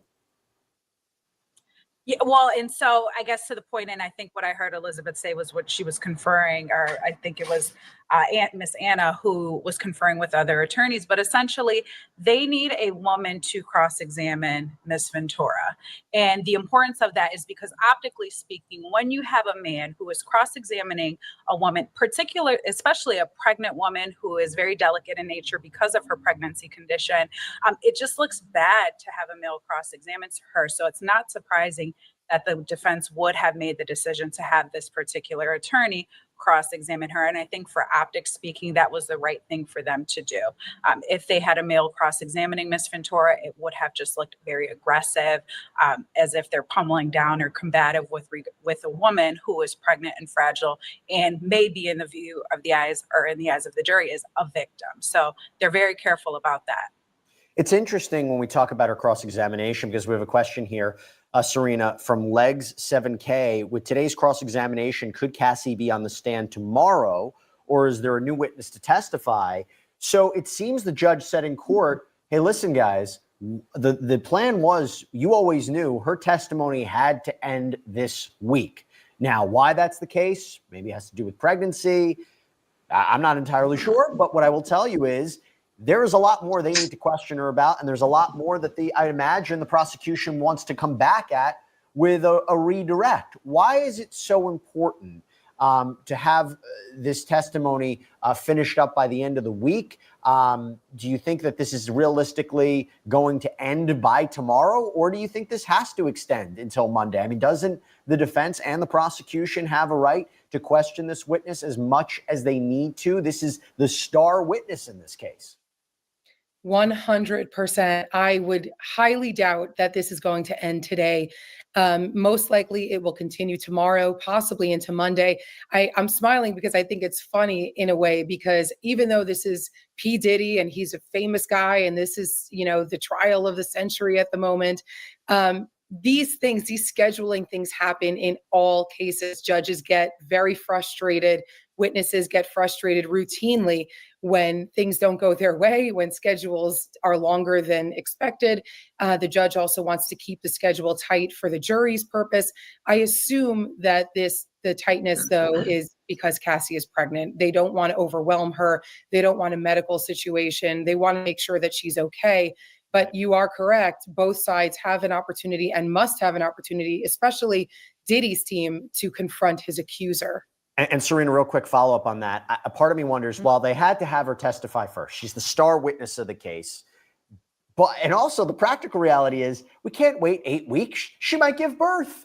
But at the same time, primacy, recency, this is going to be 8 weeks from when the jury hears her testimony and goes into deliberations. Is that a problem or a benefit for the prosecution? I spoke to a lawyer earlier today who said, first thing the jury hears, they're going to remember that versus, towards the end, when the defense has an opportunity to cross-examine the prosecution's star witness, might not work to their benefit. I understand the practical realities of having her testify first, but is that going to hurt or help the prosecution?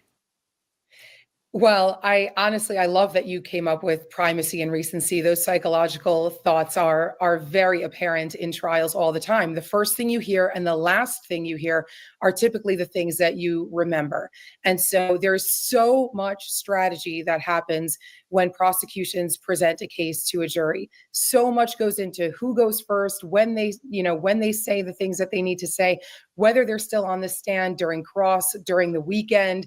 Are the jurors going to be thinking about her testimony over the weekend? And how are they going to be thinking about it? Was it the last word that they heard from the defense? Was the last word that they heard from the prosecution? Strategy is so important in trial, and the order of witnesses has a lot to do with that strategy. So I think for two reasons, the fact that she's going to give birth very soon, and the fact that the prosecution wants the jury to remember her testimony are two solid reasons why Cassie went first. So by the way, I think she also went first, and not to self-promote, but I'll self-promote because this is what I do. I did a sidebar. It's coming out later today. I mentioned it before. We matched up Cassandra Ventura's direct examination and how it will help prove the elements of each one of the charges. So Safa, I think that when she talks about threats of violence, control, that all works to force, fraud, coercion, elements of sex trafficking, her being transported, allegedly having sexual relations with escorts in different cities, them getting paid, goes to sex trafficking. When she mentions, escorts, at least one being brought to different cities, transportation to engage in prostitution. The racketeering case is interesting. Safa, we have a question from Sharada Ramanthan, apologies if I mispronounced that. The evidence of an entire enterprise being involved is way beyond domestic abuse, right? Yes.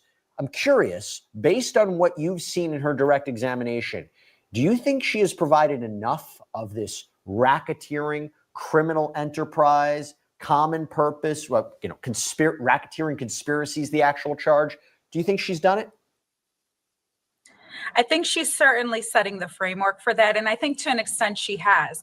With regard to an enterprise, it needs to be an individual or at least one or more people acting in concert and things of that nature.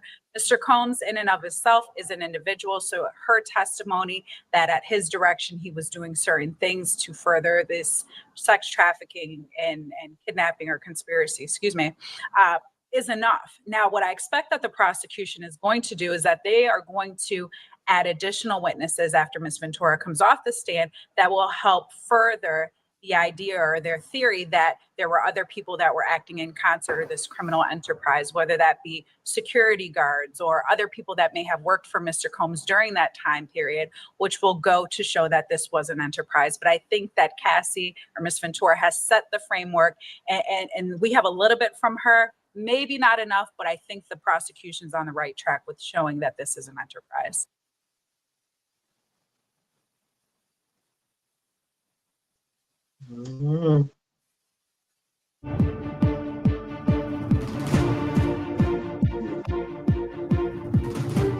Good evening, I'm Eva Pilgrim. Thanks for streaming with us. Day 3 of testimony wrapping up in the federal racketeering and sex trafficking case against Sean Diddy Combs. Cassie Ventura, Sean Combs' former girlfriend, and the prosecution's key witness was back on the stand for a second day with more explicit testimony. She testified more about that now infamous 2016 incident at the hotel, describing the circumstances before, during, and after. Cassie saying Combs beat her as she tried to escape a freak-off that turned violent. Prosecutors also introducing images they allege show damage from a vase Combs threw at Cassie during that attack. She also testified the drug-fueled sex parties eventually turned into pornography shoots, with Combs setting up video equipment for blackmail recordings. Combs has pleaded not guilty to all charges. He faces life in prison if convicted. We have our team of reporters and analysts closely following the case from inside the courtroom. Plus, we're also doing a deep dive into some of the most searched topics related to this high-profile trial, and a warning that some of Cassie Ventura's testimony may be difficult for viewers to hear. We begin, though, with the latest from inside that courtroom. Our chief investigative correspondent, Aaron Kotursky, is outside the federal courthouse in Lower Manhattan. Aaron, Cassie Ventura recounted explicit details of these alleged freak-offs and the psychological impact. What more did we learn today? Cassie Ventura, Eva, broke down on the witness stand as she described how her abusive, nearly 11-year relationship with Sean Combs left her drug addicted and psychologically damaged. She was made to participate, she said, in hundreds of freak-offs, these sexual performances with male prostitutes, while Sean Combs recorded them, using the video, she said, as leverage. And by the end of their relationship, she said she was suicidal, she was in trauma therapy, she was having episodes of PTSD, and she remembered for the jury just wanting Sean Combs to understand. She wrote down what she thought would be chapters of a book. She wanted him to read them, to understand the pain he had caused. Eventually, she sued him and revealed today for the first time that they settled the lawsuit for $20 million. And what was the jury's reaction to what she was saying today? The jurors were quite moved. She recalled an instance toward the end of their relationship in 2018 when she alleged that Sean Combs raped her in her own apartment on the floor. She said it was quick and he lost the color in his eyes. His eyes went black. And she told him no. She told him she didn't want to. She said she didn't even know if he hurt her. He just kept going until he finished and then simply left. It was the second to last time that she had seen him in the course of their nearly 11-year relationship. But the jury's most vivid reaction, Eva, came when they were shown explicit images from some of the videos that Cassie said she was made to record of the freak-offs. There were 7 images. One juror appeared to move his neck as if taken aback. Another juror raised an eyebrow. Another appeared to shake a head. Sean Combs wanted to see those images. He grabbed a binder that they were contained in, leaned over towards his attorney to flip through them. Goodness, the details of all of this trial are very graphic. Combs' family is in this courtroom listening to it all. Cassie's husband is there in court as well. How are the family members reacting to hearing this? Alex Fine, Cassie Ventura's husband, at one point just looked over at Sean Combs, seemed to glare at him when some of these explicit details come out. Other times, he doesn't even seem to acknowledge him in the courtroom, just looks straight at his wife as if to make sure she is okay. And notably today, Eva, after such graphic testimony from Cassie Ventura about decades worth of sexual activity, Sean Combs' daughters were not here. There were fewer members of the Combs family here to support him. He interacted with them, mouths, "I love you," makes the same gestures he's made for the last couple of days. But some of this testimony clearly has been too much, especially for Combs' daughters. One of the other things we heard Cassie tell the jury was about her brief relationship with hip-hop star Kid Cudi. What did she say about that? This is an establishment of one of the acts of the racketeering conspiracy that prosecutors have alleged. It was 2011, and Cassie Ventura said she and Sean Combs were not in a good place, so she briefly began dating Kid Cudi, and said that at one point Sean Combs found out after they had a freak-off because he saw her phone, saw some emails that she had written about Kid Cudi, and he became enraged about it. and threatened at one point to blow up his car.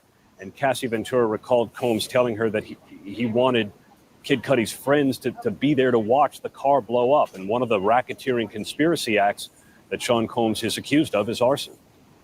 And we have to note here that Sean Combs' lawyers say that he had nothing to do with that car bombing. Aaron Katersky there at the courthouse for us. Thank you so much for breaking this all down. And to continue with this, we bring in our ABC News legal contributor and trial attorney, Brian Buckmeyer. You were also there in the courtroom again today. So tell me, what do you think of the prosecution? Are they making the link between what Cassie is saying there on the stand and the charges that Diddy is facing? Absolutely. And they're beginning to do so. We're going to start off with that top charge of racketeering and just give you a legal definition. I'll break it down in simpler terms.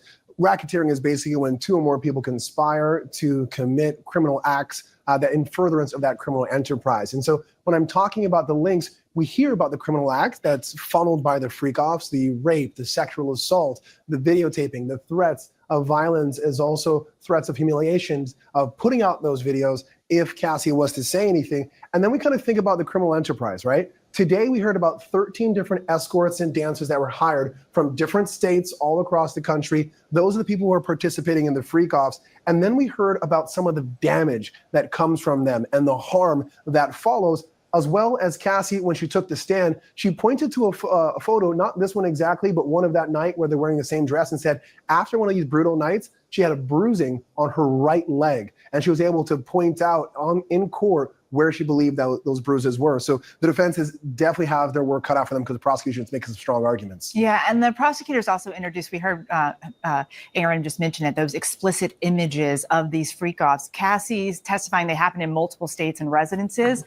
What's their strategy here with all this? So again, going back to those escorts and dancers, they were from Las Vegas, LA, Miami, New York. One of the major reasons why this is a federal case is because they're talking about crossing over state lines, that they themselves went to these different locations or hire these individuals to come to various locations, both domestically and internationally, to participate in these alleged freak-offs. And that's where we get a lot of the racketeering and the sex trafficking by force, fraud, or coercion. And of course, that last charge, the transportation to engage in prostitution. All right, so how do you think the defense is going to counter the testimony that we've heard so far?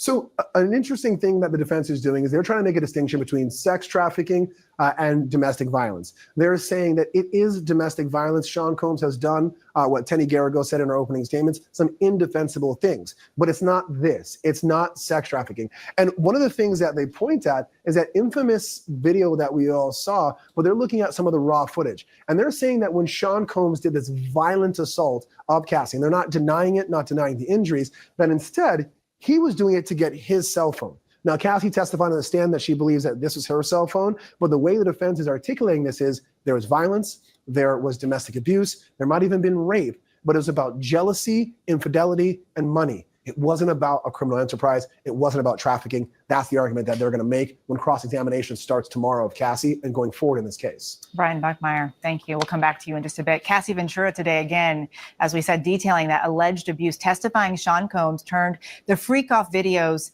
into blackmail. Combs denies the federal charges. His defense claiming his violent acts are domestic violence, as Brian just said, but not evidence of sex trafficking and racketeering. But prosecutors have said the jury will hear a similar story from another alleged victim they're calling Jane.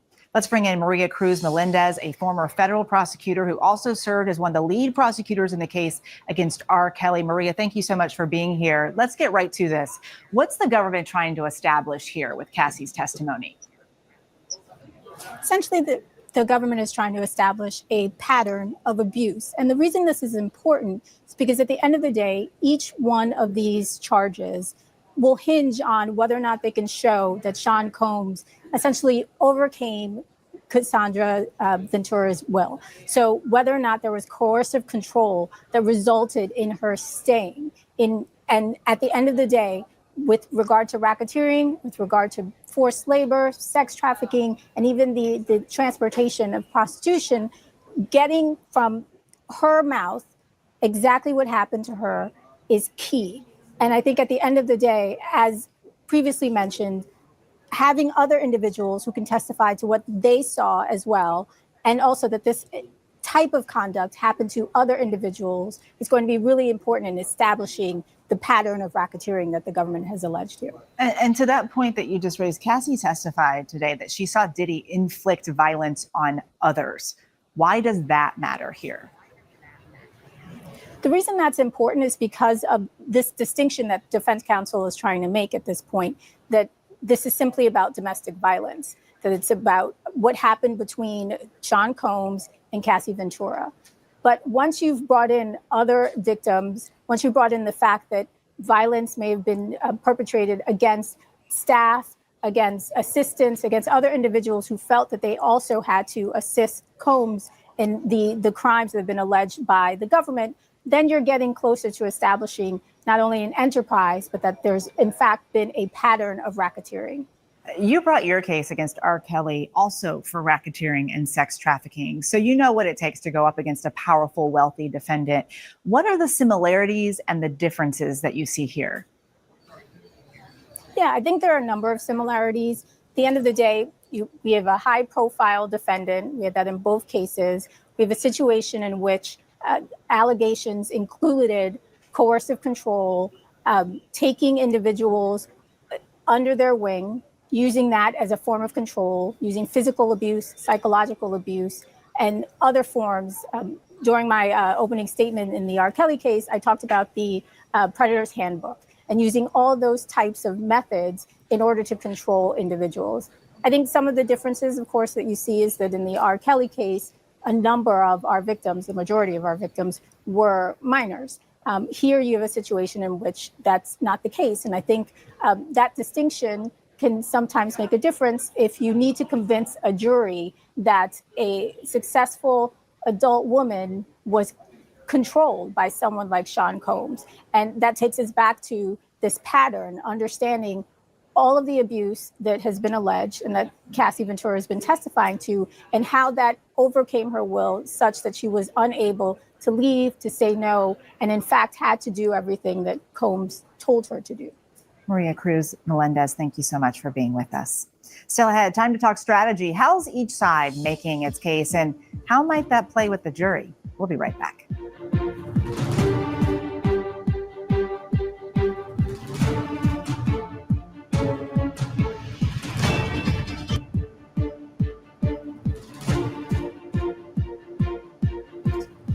Welcome back to ABC News Live. We are wrapping up day 3 of testimony in the Sean Diddy Combs trial. For the second day in a row, the prosecution calling Combs' ex-girlfriend, Cassie Ventura, to the stand. Emily Johnson from the U.S. Attorney's Office asking Cassie, how frequently did Sean put his hands on you during freak-offs? Ventura responding, too frequently, a lot.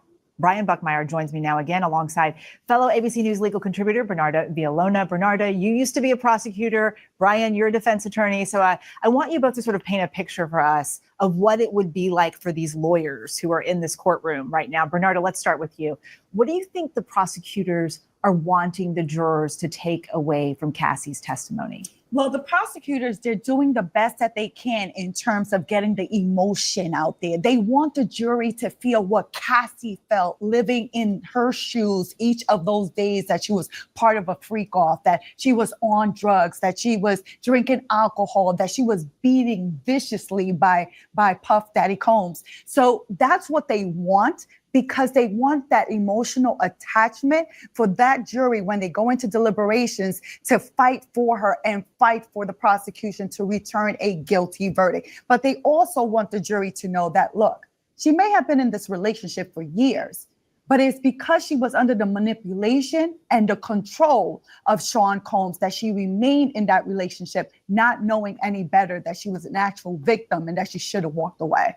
All right, Brian. So as a defense attorney, you're watching this witness on the stand. What are you looking for? So I'm looking to see how she describes events, how she describes her participation in this relationship, describes her participation, in the freak-offs. And I'm trying to find the avenues where I can say, yes, you were absolutely abused. No one's disputing that.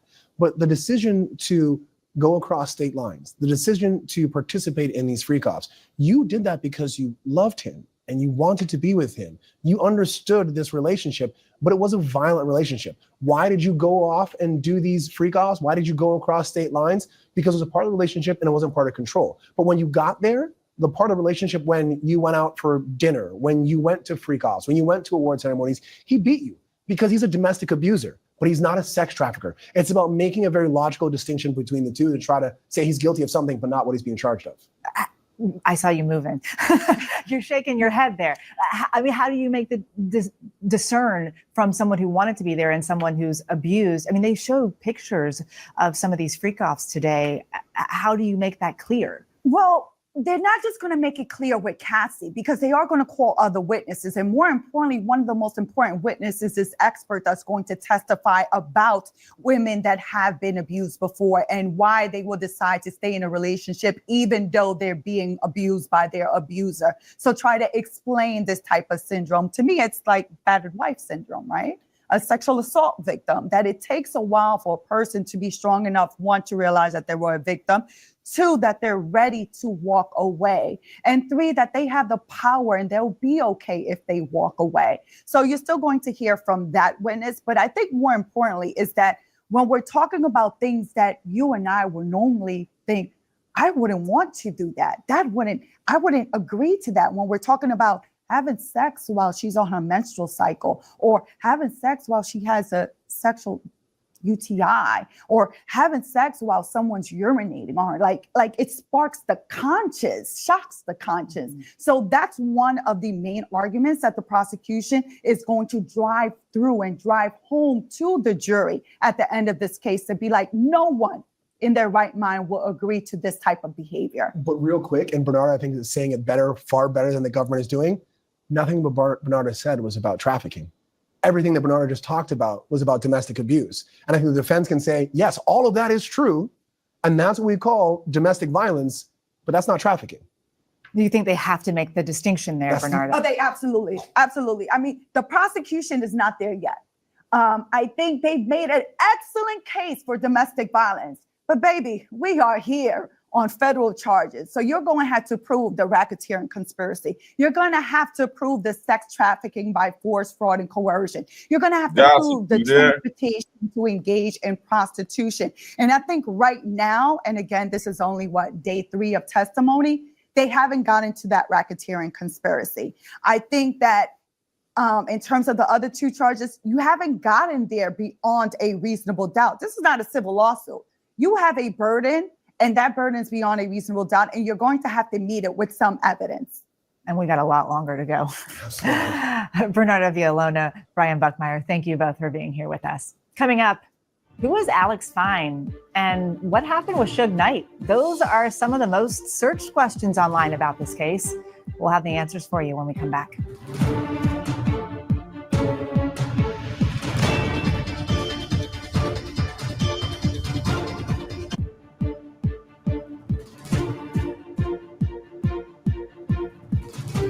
Welcome back. More on the sex trafficking trial of Sean Diddy Combs in just a moment. But first, here's a quick look at some of the other big court cases we're following. It's day 15 in the high-profile Karen Reed murder retrial. Reed is accused of killing her then-boyfriend, Boston police officer John O'Keefe, in January 2022. O'Keefe's 17-year-old niece on the stand today describing her uncle's relationship with Reed as rocky. She also recalled Reed at one point saying, "Could I have done something?" The Alec Murdaugh double murder case back in the spotlight. The former clerk of court, Becky Hill, who worked on that trial, has been charged with felony misconduct as well as perjury. She's out on bond tonight. She's accused of sharing sensitive, sealed photos of the Murdaugh crime scene and then lying about it during an appeal hearing. She has denied any wrongdoing. Murdaugh is serving a life sentence for the murders of his wife and son. Victory for the Menendez brothers, the judge resentencing them to 50 years to life, making them immediately eligible for parole. The brothers were serving sentences of life without the possibility of parole for murdering their parents. And more of Cassandra Ventura's text messages. As I speak right now, Cassandra Ventura has taken the stand. Now, So the trial in New York City, the federal trial of Sean Diddy Combs, really begins in earnest today. Candace Kelly, attorney, joins us right now to tell us exactly what took place in New York City. Finally, the jurors were seated. That happened today around 10 a.m. And then we went right into opening arguments. The prosecution and the defense, they made a lot of promises. Listen, some of it was a surprise. Some of it was not so much a surprise. What wasn't a surprise was that we had the prosecution painting Sean Combs as a serial abuser. And they went through three people. One of them we know was Cassie, as well as somebody by the name of Mia and James, setting them up, saying that we would hear from these three people and details about with their courtship.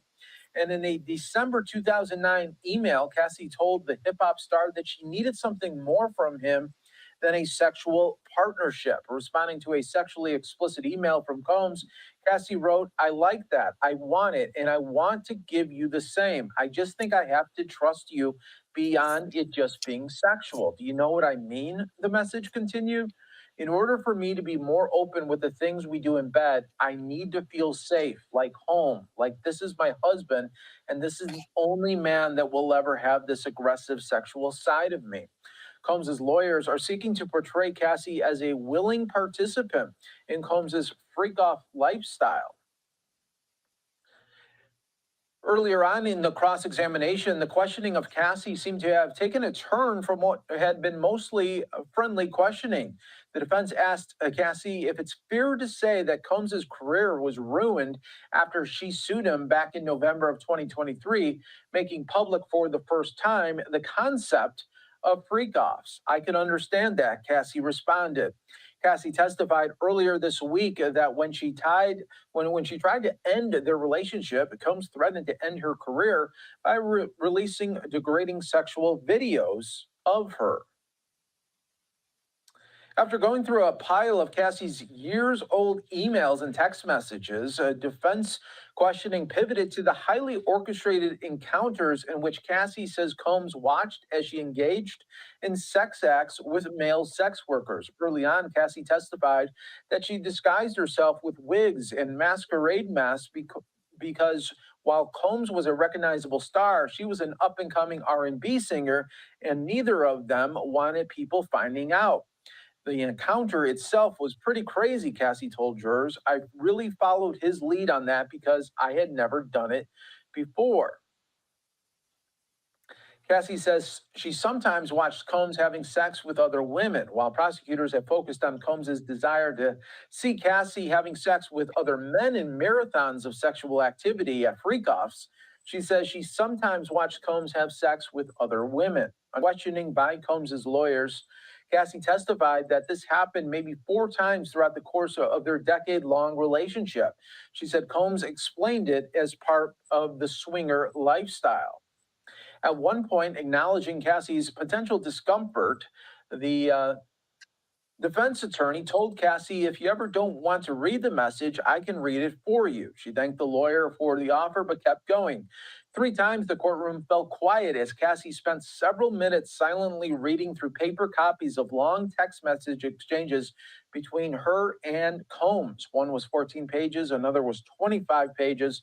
A third exchange was 8 pages. Cassie wanted to familiarize herself with these threads before being asked questions about them. Defense lawyers made it clear before the trial that they intended to label a lot of Combs' sexual behavior as reflective of a swinger's lifestyle. Now the defense has asked Cassie directly if she thinks freak-offs were related to the lifestyle. In a sexual way, Cassie responded before adding, "They're very different." A day earlier, Cassie told prosecutors they went to swinger clubs together several times in Los Angeles and Las Vegas. The defense also questioned Cassie about addictions as it related to Combs. "Would you say he was an addict?" the lawyer asked. "I would say he was an addict," Cassie responded. "What was he addicted to?" the defense asked. "Success," Cassie initially said. When the lawyer asked if Combs was addicted to opioids, Cassie said, "At a point, yes." The defense asked her how she knows. Cassie answered, "Because he told me." The defense tells the judge that Cassie may have to return next week. Combs' lawyer said that they don't expect to be done questioning Cassie until the end of the day on Friday. If that happens, it's possible she'll need to come Public back to figure court boogie. on Monday Shit, so gossip, where you at, prosecutors can gossip? ask her more questions. Let me in, nigga. Testimony You known in, you as in, boogie, you in. redirect. No, I ain't. Noted that the sides had Yes, you previously is. agreed that she would be done by the week's end since she's pregnant and due to give birth soon Oh, to I'm a in. third child. The defense's What revised gossip at? timing is the exact opposite of what I was told, He the was judge in said. here. He This is why texting there coming, was a can we split hear that I him? I must don't know call what's on. wrong with Combs' this lawyer hookup. responded. He suggested Yeah, that Lord, prosecutors come back. muddled the timing by calling two witnesses before bringing Cassie to the stand. Folks, we are waiting for more updates here from our great court reporters here that are again bringing us these details in real time. Also, new update here. Cassie expresses occasional frustration during cross-examination. Cassie has been exceedingly polite through her cross-examination, smiling at Combs' lawyer, but she has expressed occasional frustration, sometimes asking the attorney to rephrase or repeat her questions or to provide more context that could help her answer. At one point, Cassie complained that jurors weren't hearing the full context of the text messages the defense was highlighting. This isn't about what I feel is relevant right now, right? Cassie said, glancing at the judge, because there's a lot we skipped over. Once the defense is finished, prosecutors will have a chance to ask Cassie more questions and give her opportunity to provide any What up, context y'all hear me? he says may Yeah, be we can hear missing. you. All right.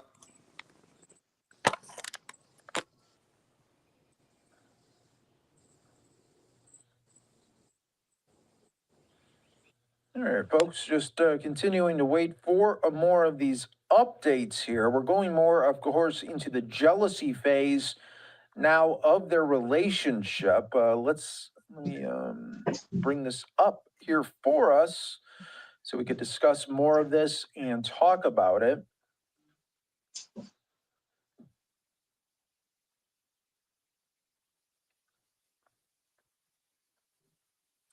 The defense also asked Ventura about the eyebrow gash incident. Ventura said it happened because she didn't answer the phone and went to sleep when she was supposed to be packing for a trip. The defense asked if Sean Combs was inebriated. Ventura said she couldn't remember. The defense asked Ventura why she was asleep. Ventura says she thought a drink at the Abbey had something in it.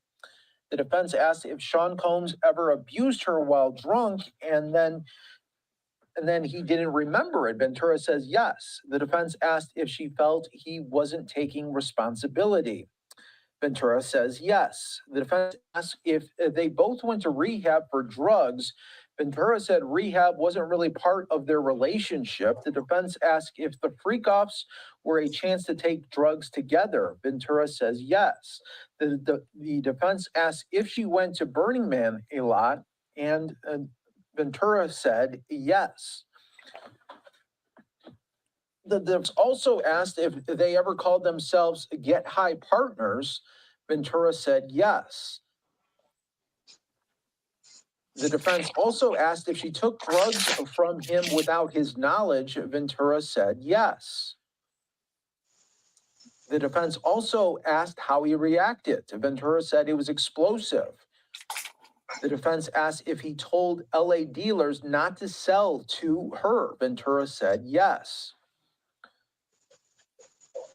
The defense also asked if Ventura told Ms. Coram that she only learned afterwards that Mr. Combs had dangled Mrs. Bonneglin off the balcony. Ventura said she wasn't sure. The defense then asked if she was on drugs at the time.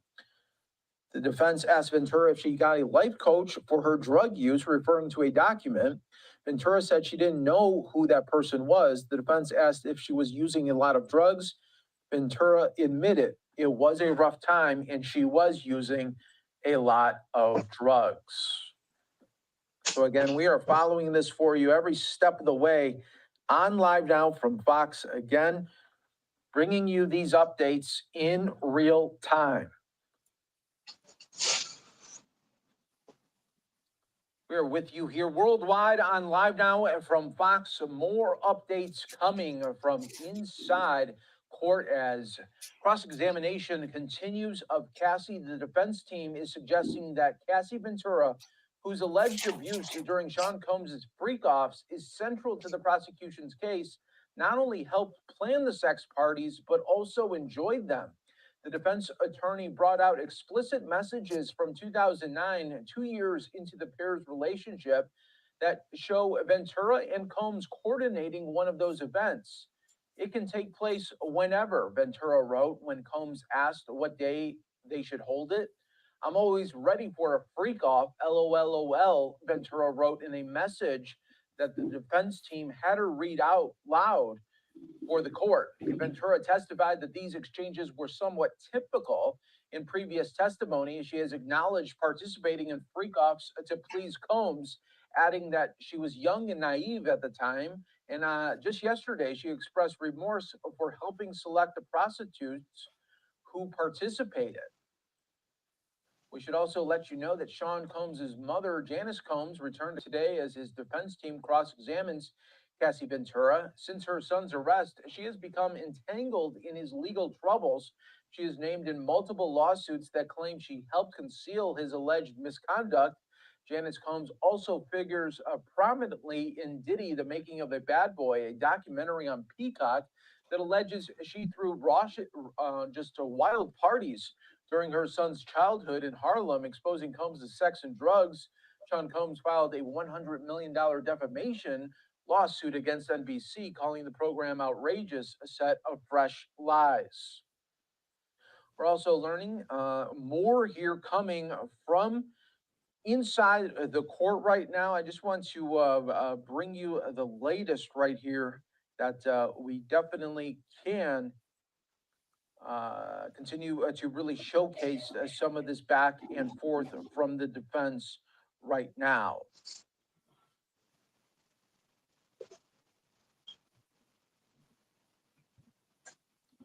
Diddy's defense team asking Ventura if she loved Combs for 11 years and cared for him. All right, folks, a live look right now outside of court here, where soon the day will be wrapped up in day 4 of the Diddy trial. Cassie starting to get the cross-examination and really today showcasing there's 2 sides to every story, and it really showcases just how a prosecution could talk to a witness, and the direct testimony is much different than what is when it's during cross-examination. So I want to bring in our next guest. You know him, a friend here of the program, Ben Taylor, attorney and legal analyst. Thanks so much for joining us. And Ben, this was a case here today where we saw the defense starting off not being combative, not trying to get Cassie agitated, but really just showing her own text messages and emails that she did to Diddy and the back and forth. Yes, Mike. Right now we have the alleged victim on the stand. So the defense really can't cross-examine her too hard and go after her, very negatively, because the jury is watching and the jury might feel sorry for her. But you still can cross-examine her by just showing her her own words. And these are her text messages. So by seeing Exhibit A and going up to the stand and showing her, aren't these the words that you text, Sean Combs? And these words are lovely words. These are consensual words. These are words showing that nobody forced you to have sex with him or nobody forced you to do anything with him. You did this on your own volition and you pretty much did consensual sex with him. So basically, by those text messages, the defense was trying to show that Sean Combs didn't force Cassidy to do anything beyond her own will. That's so interesting, and really we saw this back and forth continue to take place all day, and it's expected to go all day tomorrow as well. But some of these exchanges were really, really crucial for the defense to showcase to the jurors, because we had statements from Cassie saying, "I can't wait to have a freak off," and talking about the need to be with Sean Combs even more, and even at one time saying that she wants to have a kid with him. Man, I know Cassie, my chart got to be crazy. All these text messages, all these statements are showing that Cassie was volunteered in this whole act. And because the prosecution is trying to paint Sean Combs as a person who was violent, who forced her to do these things, that she had no control of her own life. But today, like you said, Mike, earlier, there's two sides to every story. And right now, based upon her own words, through her own text messages, through her own things that she said in the past, the defense is trying to downplay everything that the prosecution is doing to show that this might have been some sort of loving relationship. It might have been a sick relationship. It might have been the most moral relationship out there. However, it was a relationship with two consenting adults. And that's what the defense is trying to show based upon these text messages that Cassie is saying, that I want to have your baby. I want to, be with you. So these messages are showing that, hey, the defense is saying, hey, this was a consensual relationship and there's no facts here that show that Sean Combs did anything illegal. And also, I want to talk a little bit about some of the contentious moments that the jury did not get to see. This is when they were outside of the court and talking about the judge asking the defense, how long are you going to go with the cross? And they want to go until the end of tomorrow and have it wrapped up by the end of tomorrow. Prosecution not wanting that either. It doesn't seem the judge. Who's going to win that battle? Ultimately, the judge wins that battle. The judge is the master and king of the courtroom. So the judge says you only have a certain amount of time to wrap it up. You need to wrap it up. Or the judge could hold the attorneys in contempt of court or could even fine them. And that's one thing about doing trials. The one person that you do not want to make mad is the judge, because the judge is going to make rulings here. They're going to, decide how your case is going to go. So if you make the judge mad by going too long, the judge can definitely hurt your case. And the jurors, even though it might be outside the presence of the jurors can tell whether or not the judge is frustrated with the prosecution or the defense, which ultimately will decide and can hurt your case. I mean, we know why the defense wants to have it till the end tomorrow. They don't want the redirect to be happening tomorrow. They want to have maybe a slam dunk. Even after these supposed incidents occur. For example, with Cassie Ventura, that hotel video happened in 2016, but she didn't leave him in 2018. So that suggests there was some resolution. And if this is a criminal enterprise, how could such a resolution have occurred? Could be one argument. And then there's supposed to be testimony where one of the employees was kidnapped. Yet supposedly that person wanted a job afterwards. So a lot of this is going to come into testimony, into evidence, and it's really going to be up to the defense to really isolate that bad video that everybody's seen, and really say, hey, this wasn't criminal. This may have been on the line in terms of sexual activity and a lifestyle, but it wasn't criminal. The reports I've heard was he was in a good mood at the beginning of the trial. He seemed to watch the jurors come in, wave kisses to his family. Was had a pretty good demeanor in court at the beginning. Now how it ended up, I haven't really heard, but he seemed pretty excited, in a good mood, and ready for this, and pretty optimistic. I think there were effective witnesses.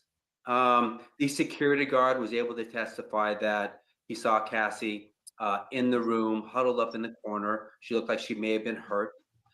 Diddy told her not to leave. When Diddy thought that somebody was recording him, he tried to grab the phone, and the security guard had to restrain him. And that Diddy tried to hide the video or the incident by throwing money at the security guard. Don't tell anybody. So what does that show? That shows that Diddy has a propensity for violence, that he's trying to potentially hide the act, that Cassie is there, possibly a victim from what it seemed. Certainly the video depicts her as one. And the testimony corroborated what the video depicted. as well as what the security guard saw. And then the second witness was one of the sex workers, supposedly that was hired by Cassie and or Combs, where he came over to the house, had sex with Cassie while Combs watched. That ended up into some lurid details. So we started to really get into the government's case in terms of the sex acts, the way Diddy was acting, and even witnessing violence is what this sex worker had testified to. It's going to be interesting because we're going to be hearing additional witness testimony from victims, from employees, from staff workers, people that may have been at these sex parties and witnessed, some of these actions. What's a little telling to me is that, there's over 60 civil lawsuits against Diddy, which infers there's 60 plus victims out there of this supposed criminal enterprise. Yet there's only 4 victims testifying in the criminal case. That's a little surprising to me because in light of all the victims out there, the fact they've only chosen 4, to me infers either there's a problem with the credibility of the other ones, or there's some other reason why they don't want to bring all these potential victims in. But nonetheless, they're going to try to go with those 4 victims. I expect them to be very powerful, very sympathetic, and then the rest of the witness testimony would be corroborate, this enterprise. I think that Sean Combs has a chance of getting out from this. I think the prosecution has a good case. They're going to be compelling witnesses, but Combs has a chance to really, reach the jury and convince them that, hey, I'm kind of a weird guy. I have this lavish lifestyle. I like to have sex with multiple parties. I do think that most people would want to do, but every single time I did this, the people did it that consented. They knew what was going on. They actively participated. They got something out of it. And they didn't want to leave, even after these supposed incidents occur. For example, with Cassie Ventura, that hotel video happened in 2016, but she didn't leave in 2018. So that suggests there was some resolution. And if this is a criminal enterprise, how could such a resolution have occurred? Could be one argument. And then there's supposedly testimony where one of the employees was kidnapped. Yet supposedly that person wanted a job afterwards.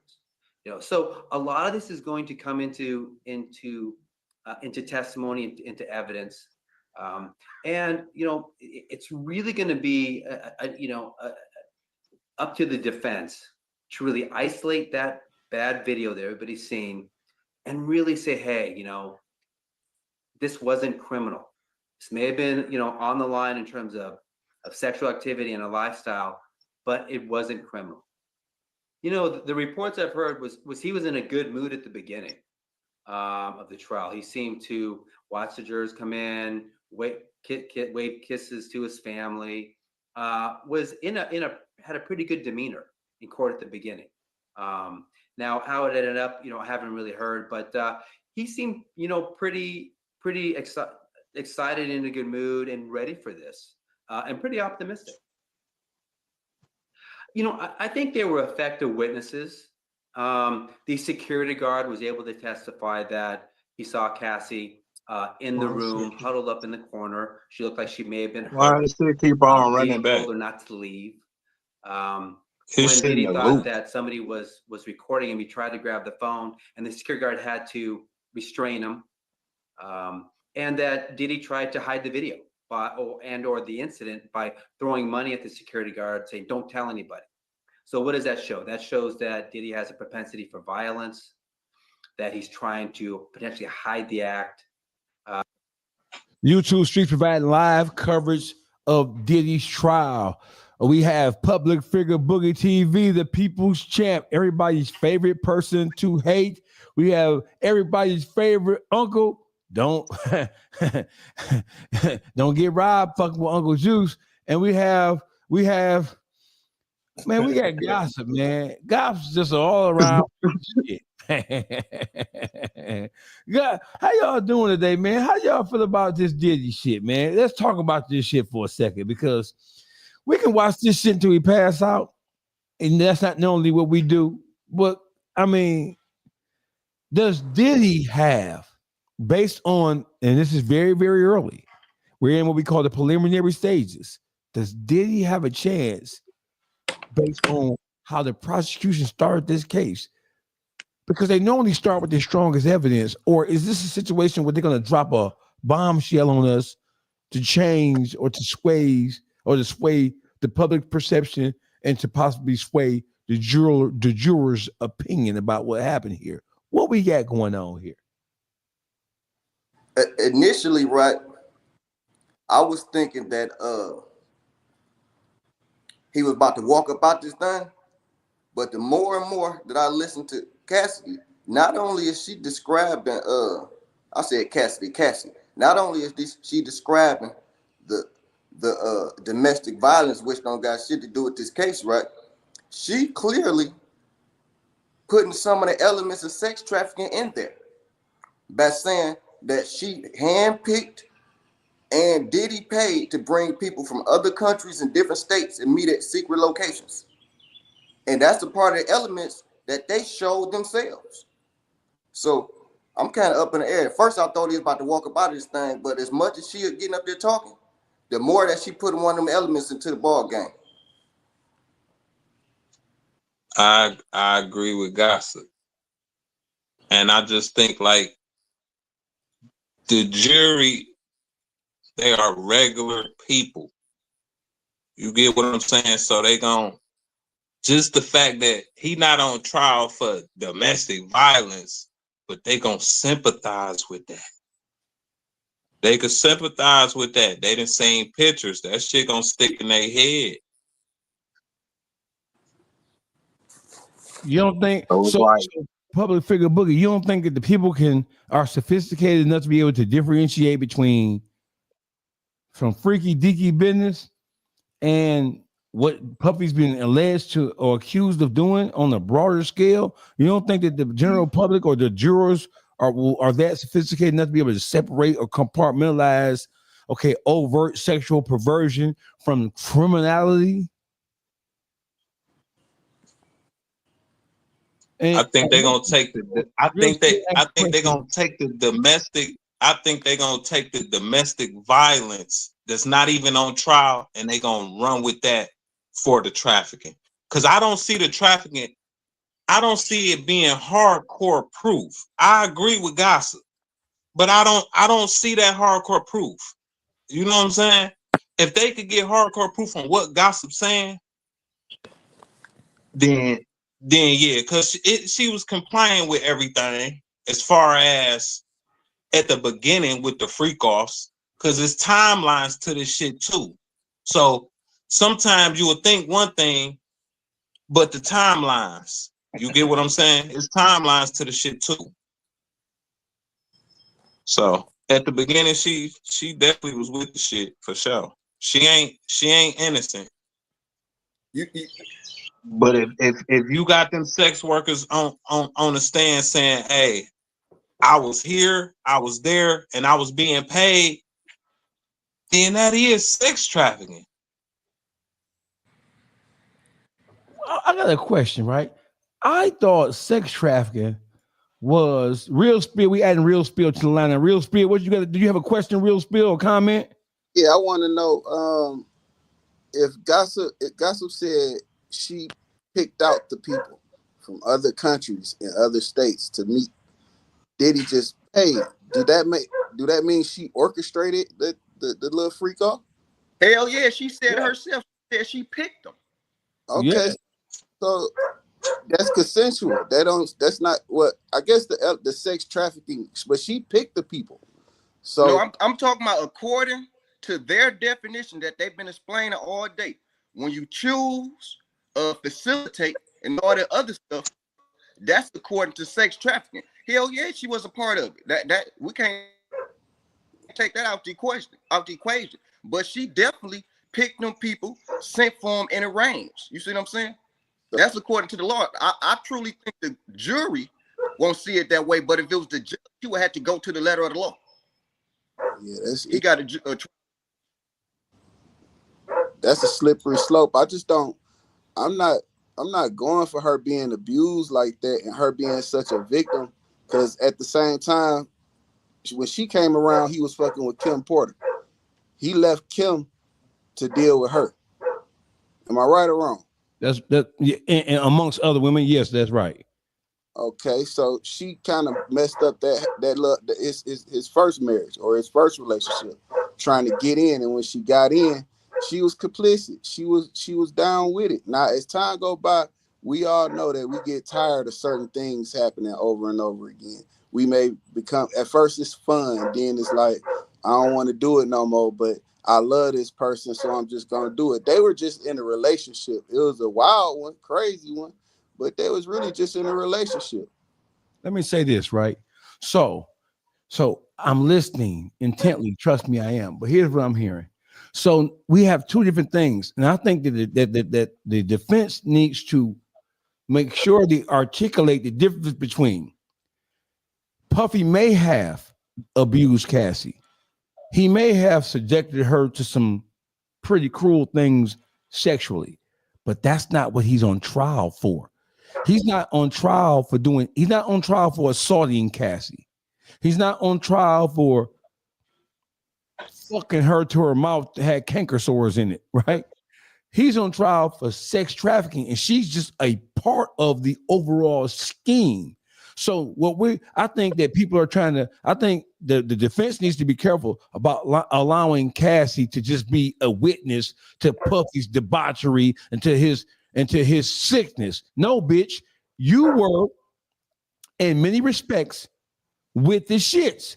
At what stages you were or weren't with the shit, that's a matter of debate. But bitch, we have text messages saying, I can't wait for the freak off. Right. He's not asking you shit.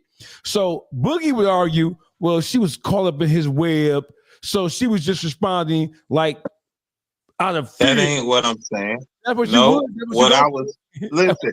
What I would say is you gotta pay attention to the timelines. When they said that those text messages, that was early in the relationship. It was early. Hey Boogie, listen. So I know she with the play. I know at the beginning she with the play. She want her man. But here's what I'm saying. When it comes to a point where you don't want to do this shit, you don't want to do it. Hey Boogie, when she came, Boogie, hold on now. Let's make sure we're careful here. When it came to the point where she decided she didn't want to play nice anymore, it was because the overall relationship with Diddy had collapsed, and Diddy was tired of her and was bringing other bitches and other niggas into the sex game fold. That's why she decided she wasn't shit no more. You think she was trying to suck dick for 4 days straight? Why you keep on? Hey, listen. With motherfucking powder puff balls in her mouth, nigga. So if she wouldn't have sucked dick on day number 3, he was gonna beat her. He had other hoes. Yeah. Yeah. It didn't matter. It didn't matter. He wanted Cassie to do what he wanted Cassie to do. Don't nobody tell motherfucking Diddy no. And Diddy tell you that. No, where's the tell Diddy no? Fuck that nigga. I ain't taking up. I ain't taking up for her. But I'm pretty sure she got a fucking tap out limit, nigga. Hey, Boogie. Like everybody else. Hey, Boogie. So is there any testimony that has been entered into evidence that says that on day number 3, when she wanted to give up, that he told her she must continue. She had to continue sucking cock and rubbing baby oil and come all over the fucking place. Ain't no testimony saying that. The testimony is just that she did it for 4 days. You're saying she couldn't possibly have the energy and had the psychological dexterity to do this shit for 4 days with canker sores inside her mouth. I'm saying, at what point did she say she was tired and wanted to stop? And when she did, if she did say that, what did Puffy say to inspire her or to influence her to keep on fucking going? We don't got no evidence saying he made her keep on going day 3 or day 4. She couldn't talk. He gave her more dope. She said, dope? What if not he a drug dealer now? Oh. Man, he ain't got to be a drug dealer, but he got it. So he's supplying dope. And there ain't no accusations in this indictment that he was supplying dope, is it? Hell no, because Yeah. Not She not was in this getting one. drugs Not out in of this his one, Louis Boogie. bag. What are you talking about? They was doped up when they was fucking. Okay, listen, the but freak off, they was doped up. That's his personal get down, Boogie. That's not, he not. Listen what I'm saying. You called him a drug dealer. I said he keep her doped up. You called him a drug dealer. Wait, hold on. I ain't calling that. Wait. So if I'm blowing cocaine, if I'm twerking my nose, and I got a female, and she blowing her nose too, I got the fucking money. So if I'm providing cocaine for myself, and then therefore she partaking too, I'm a drug dealer. That's the true sense of recreational drugs, Boogie. You said I ain't calling him a drug dealer. Chat. Y'all hear this nigga call Diddy a drug dealer? I didn't call him a drug dealer. I ain't call that nigga. I didn't call him a drug dealer. We live in Michigan, Boogie. Weed is legal. So how many times have your scurvy ass pulled up on a bitch with some weed? And you know that weed was gonna lead to the pussy. Man, she ain't hit my weed. No, Boogie. Hey, Juice. Hey, Real Spill. Yes, sir. How many times? Hey, man, when you know a chick smokes some weed, bro, and you want that pussy, is you gonna pull up with some weed to make getting the pussy easier, bro? That gang. Part of the With that gang. Get down. That's a part of. And listen, all bitches smoke weed, especially in Detroit. And then running around this bitch, she probably got cankersaurs in her mouth like goddamn Cassie. She ain't hit my weed. Why you keep on talking about these cankersaurs inside Boogie? She wanted. She said, "I can't wait to have the freak off." I can't. That's at the time of the powder puff balls in her mouth, nigga. No. Hey, listen, Boogie. That's when you think a motherfucker want to keep on having STIs and then the antibiotics don't work no more? Bitches all in pain. Think they trying to get drilled. Some bitches don't give a fuck. Some bitches don't give a fuck about burning. I got a question. Diseases. I got a question. Go ahead. So without any of the information that we know right now about this case, about Casey, when you saw her with her hair half shaved off in that picture with Puff, would you have slept with her? If you didn't know none of the stuff you know now, remove everything you know right now, that moment when she came around with her hair shaved off, would you have slept with her? Who you ask? Boogie. Nigga, you heard what he said. I had slept with her. Yes, nigga. I had slept with her. No, she ain't my type of bitch. No. Hey, y'all. Why we sitting here bullshitting though, right? We can't forget how she was introduced to the world though. Her first song was about sucking dick. The first song that we ever heard from her. Look, the bitch ain't innocent.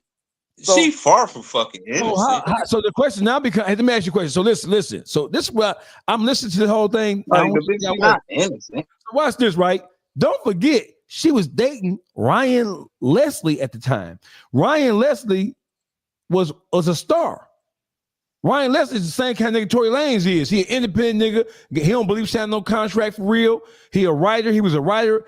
You know what I'm saying? He wrote songs just like Neo did before Neo became famous. Ryan Leslie was a rock star, bro. He was that nigga. She was fucking with Ryan Leslie first, and she cheated on him to go to Diddy because Diddy was a bigger magnet. He was a bigger fish. So this bitch is not no square ass, nerdy ass bitch like niggas trying to say she is. This bitch is a calculating her asshole. Manipulative and everything. She with the shits for real. Yeah. She with the shit. Now, listen, sometimes you can get drunk with the shit and it be overwhelming, but that's on you, bitch. That's on you. You mean tell me she couldn't have left Diddy and created a fight? She's Cassie. She's Diddy's companion, right? He tried to leave a freak off, nigga. Man, he dragged that bitch back. That's because, bitch, you can't be leaving. He tried to drag that bitch back. He tried to drag that. He wasn't done. But what's that? It's been times where she ain't been in his presence in other cities and all that while he But in other regardless of that bitch trying to leave. That would prove that she ain't want to, nigga, she was tapping out. At what point? She left when that nigga was in the shower. He dragged that bitch back. What's that? Hold on, Boogie. You just talking about that the ain't against your will? But you don't know that ain't against your will. Boogie, You that's don't just know the if that hotel was room. just a dispute or what. That women have a dispute and they I'm leaving right now. She didn't never try to leave that relationship permanently until she was ready to leave, like she left I now. don't give a fuck if it was a relationship or not. She was trying to leave. It gotta be the relationship for a motherfucker to leave. Hey, Boogie, hold on, Boogie. You ain't hear me out. I didn't. I said it was an incident. She wasn't trying to leave him forever. She was trying to leave that incident, what was going on, whatever they had got into it at that moment. In the hotel, She wasn't trying right. to leave permanently. Right. You be trying to circumscribe the people thought like you was there or like you know what you a mind reader or something. That's what you be doing, Boogie. No, That's what you be doing. It was the incidents that happened right then at that moment that she was trying to leave at that moment. She wasn't trying to leave him and get out the relationship. Regardless if it wasn't the end of, I ain't say it was the end of the relationship. She tried to leave, period. Okay, hold on, that's Boogie. not a problem. Hold on, Boogie. That ain't a problem. Hold on, Boogie. Hold on, Boogie. Hold on. So listen, because earlier and yesterday you said that he had bodyguards drag her back in. I didn't say that. Hell no, you ain't saying no shit like that. You wild. Bodyguards that went and got the whole. No, listen, on, bitch. Listen. It's times where that bitch left, nigga, and went to her apartment or wherever the fuck she went. It's in the transcript, and it's gonna be bodyguards that testify to that shit. It was a bodyguard before he quit. He was like, I used to protect her from him. He was like, I quit because one time he beat her ass. He beat her ass so bad it made me cry. Okay, so he was like, I quit. So listen, so if he's a bodyguard being paid to protect her, where the fuck was the bodyguard in that thing? No. He wasn't paid to protect her. It's Diddy security guard, but he used to intervene, like try to protect her at points because he seeing what's going on, stopping shit, jumping in the middle, holding Diddy back, separating them, so she don't get her ass kicked more than what she already get. Hey Boogie, I think that bitch needed a couple of ass whoopers the way she was acting. She ain't innocent here, Boogie. Man, listen here. She got more than a couple, nigga. It seemed like she was getting her ass kicked every fucking 4 hours. And guess what? Call 1-900 prevention. You know, she stayed in there. Look, because it's too fucked up when you gotta put a bitch up in a hotel multiple times, nigga, to heal up. Come on, man. Hey, Boogie, we all did that. Hey, you ain't never got your house and your girl say stop. Man, I ain't never put no bitch up nowhere to heal up. Nigga, you crazy as hell. that Diddy gone far with that one. I can't relate to that shit. No way. Hey, don't start that fucking gossip, that moral high horse. No, gossip, come on over to this side. Gossip, come on, gossip. Come on, moral high horse ass shit. Get the fuck out of here, gossip. On, that gossip. ass shit. Man, I ain't put nobody to heal up. Diddy is a motherfucking king of that shit, boy. That's a whole different Well, listen, when you got money, and listen, we poor. We're poor. So we don't got no money to be putting no hoe up for 2-3 weeks. Bitch, you better go home, put an ice pack on, put a potato. You know how you grab a potato, put it in the towel, and it soak through? Yeah. We don't got no money to put no hoe up in no Waldorf Astoria. Hey, that for that my nigga, when you trying to leave, you trying to leave, bro. He like, bitch, you about to take this asshole. Hey, Boogie. They was role playing, Boogie. She was not really trying to leave. They do that. It's all part of these sex capades. No, nigga. Your hand stuffed in is not part of it, bro. No, bro. Man, some people play role like that. Some hoes want to be handcuffed. Some hoes want to have hot wax poured on them, Boogie. Some hoes be wanting to get choked. But then again, I ain't gonna see this my thing. This my thing with Cassie, though, which is the same thing. Even though you a motherfucking punching bag, for the times you wasn't with him, that you supposed to have disappeared. What if she was really disappeared? ball? What'd you say? What But she, where she was gonna go back home, What if she and was trying then to you eight couldn't ball? get her. Go ahead. Yeah. Say that again. What if she was Yeah. trying with the last 8 ball? I ain't hear you. What if she was trying to leave with the last 8 ball? Right. That's a problem. That's good point. And you Good know point. what happened if she tried to leave with that last 8 ball? Good point. She ended up in that motherfucker. Don't know Hey, That's a good point. first and foremost, word on the street is the dealer ain't running out. All right, bullshit. ain't no little ass nigga. He ain't running out. Not of that. Bullshit. He was running out if he was kept on telling them dealers not to sell. He was running out. It was a lad. No, that was that was something else. A different kind. That was an appeal. That was an appeals. But on the up and But up, that Tootsie shit with mixing and turning it pink, man, that motherfucker wasn't running out. He was having 2 million goddamn free calls. hey, y'all want to hear something though?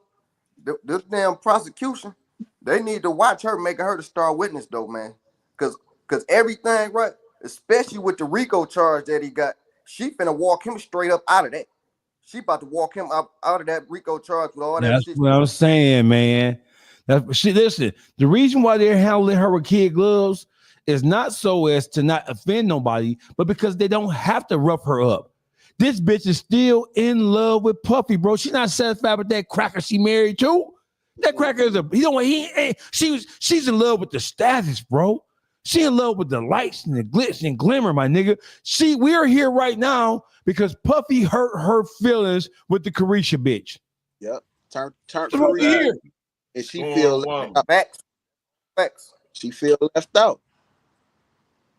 She said, "Bitch, I'm supposed to be wet. That's supposed to be my podcast."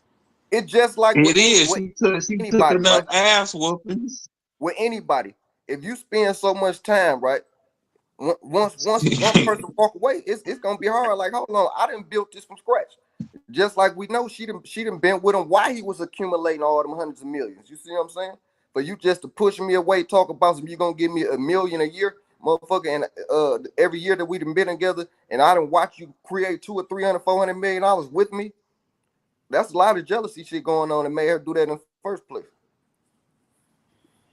What you got to say about that, Boogie? No. 2 things could be true at the same time. Oh, get the fuck out of here. Did you hear this nigga Juice?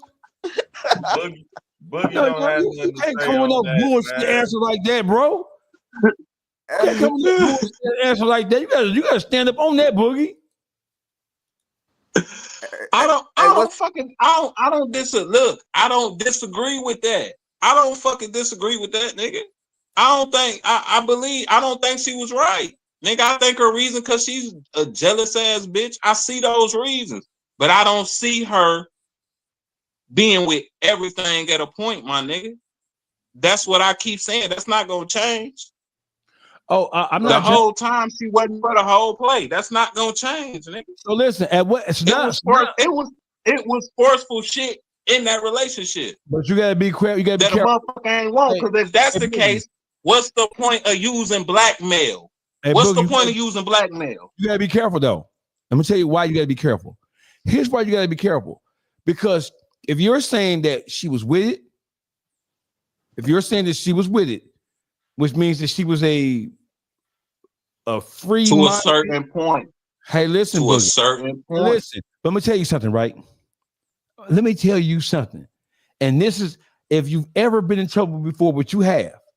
Well, I'm about to say, y'all tell me if I'm wrong. I'm finna fuck you up. You just gave Diddy his walking papers. Because now you have to distinguish and differentiate between when she was compliant versus when she was in a situation where she felt like she was forced to do it. Now you're putting that on the jury's plate because now the jury got it. Now you are acknowledging that at some point in time she was with it. And at another point in time, she wasn't with it. Now you're asking the jury to weigh the whole case on the scales of when she was and when she wasn't. And when you do that, you have to also introduce why she wasn't with it no more. It wasn't because she was tired.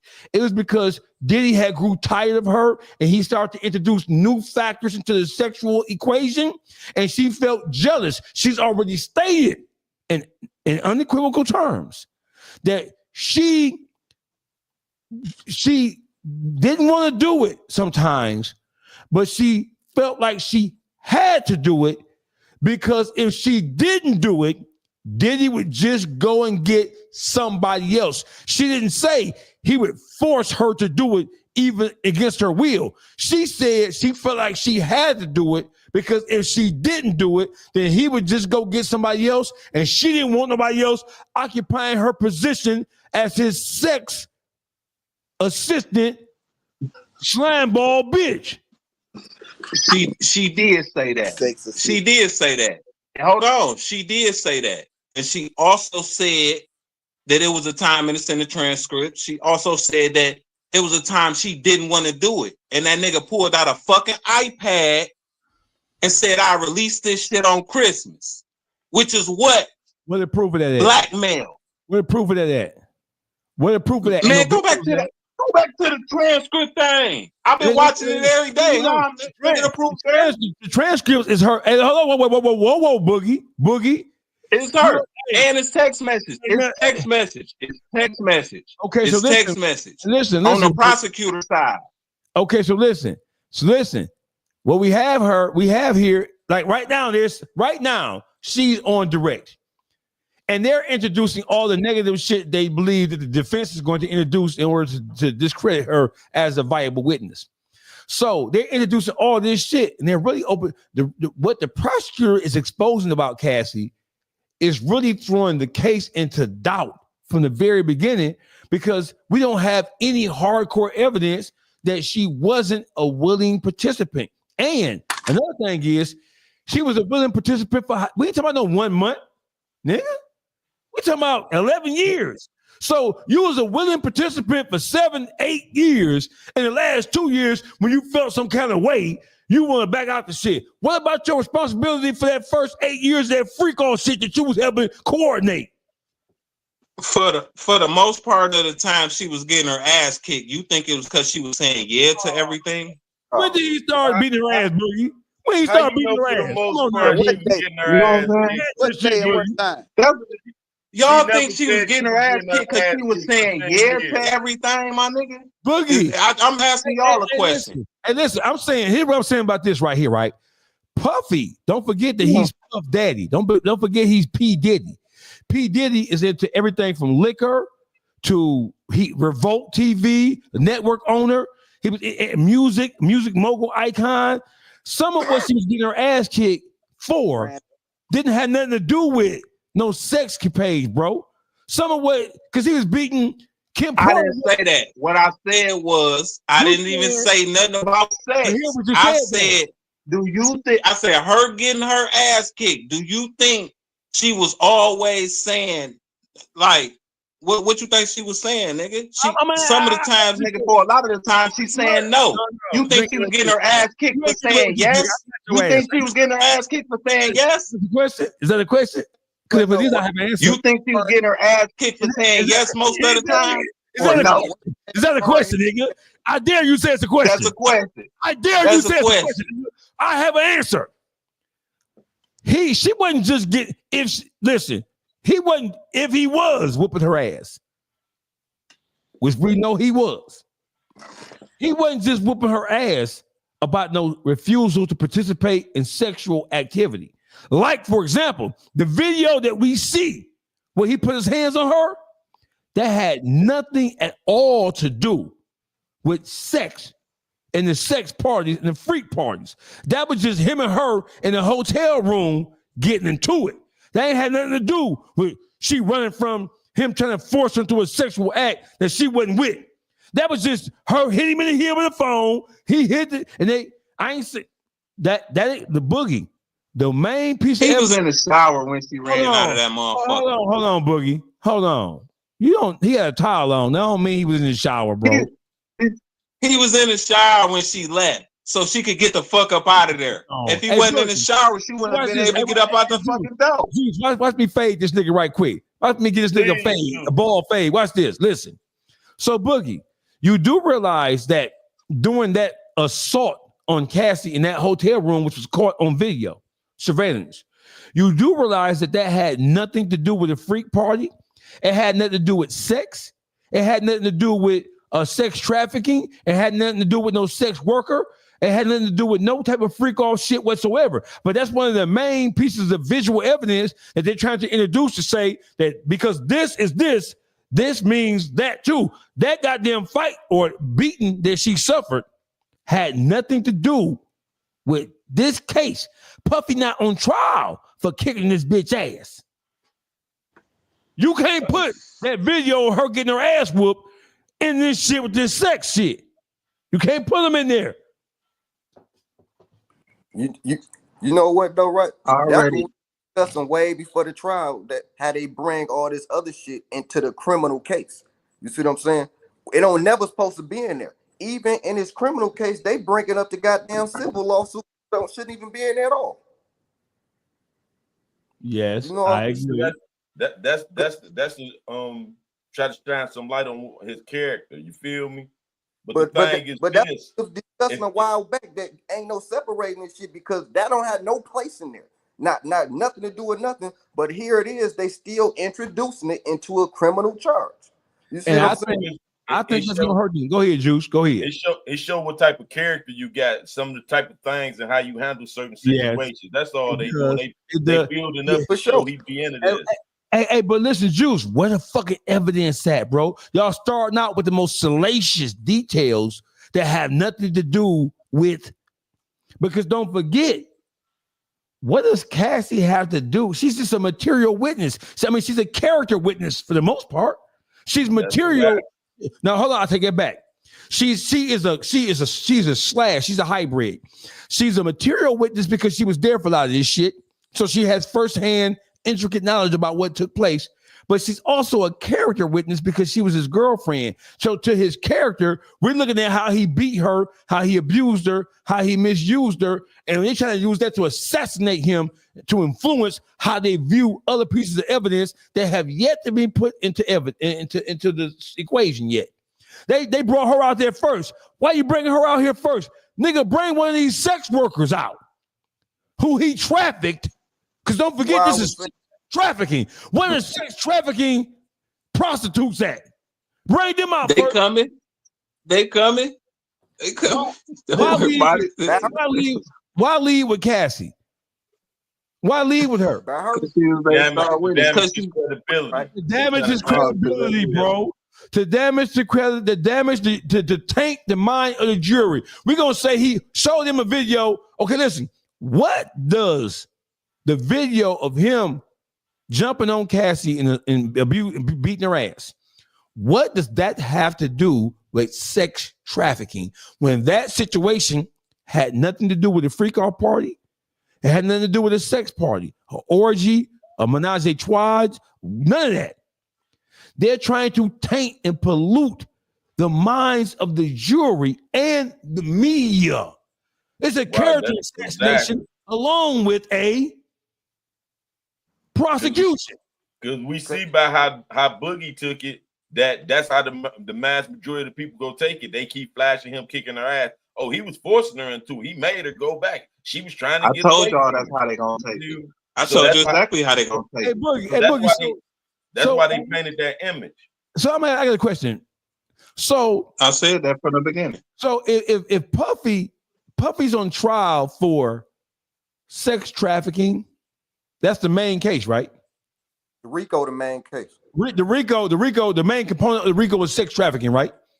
Yeah, interstate. Right. That's what makes it the RICO federal. It federalizes it, right? Yep. At what point is Cassie a co-defendant versus a witness? Right, because we know for years she was with the shit. And that's what I'm. How are we? Did they offer her a plea deal? They offer her immunity because she was a She was a willing participant in this shit until she wasn't.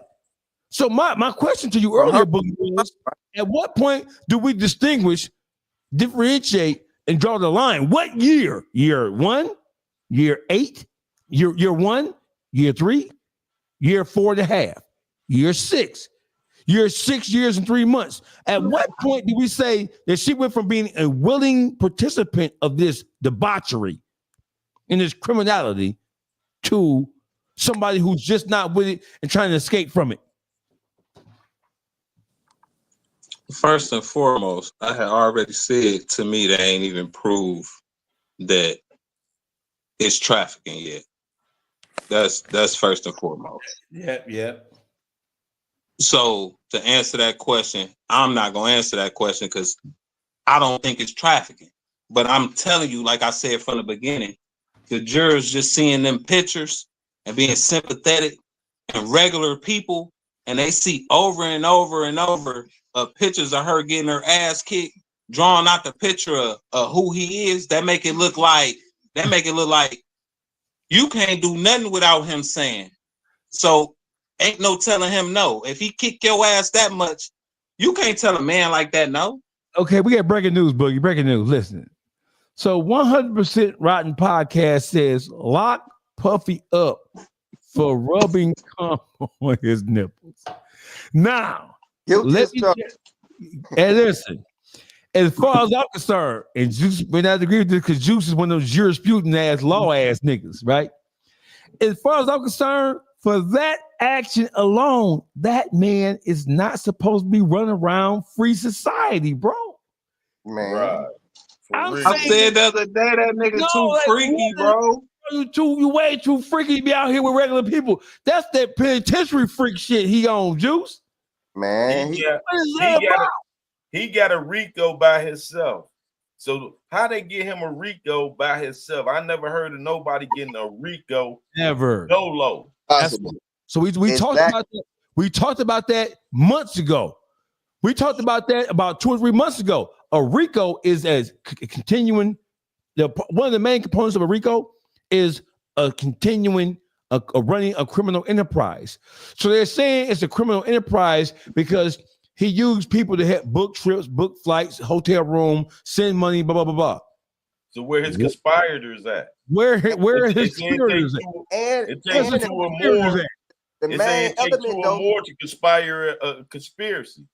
But the main element of that RICO that ain't nobody even thinking about, right?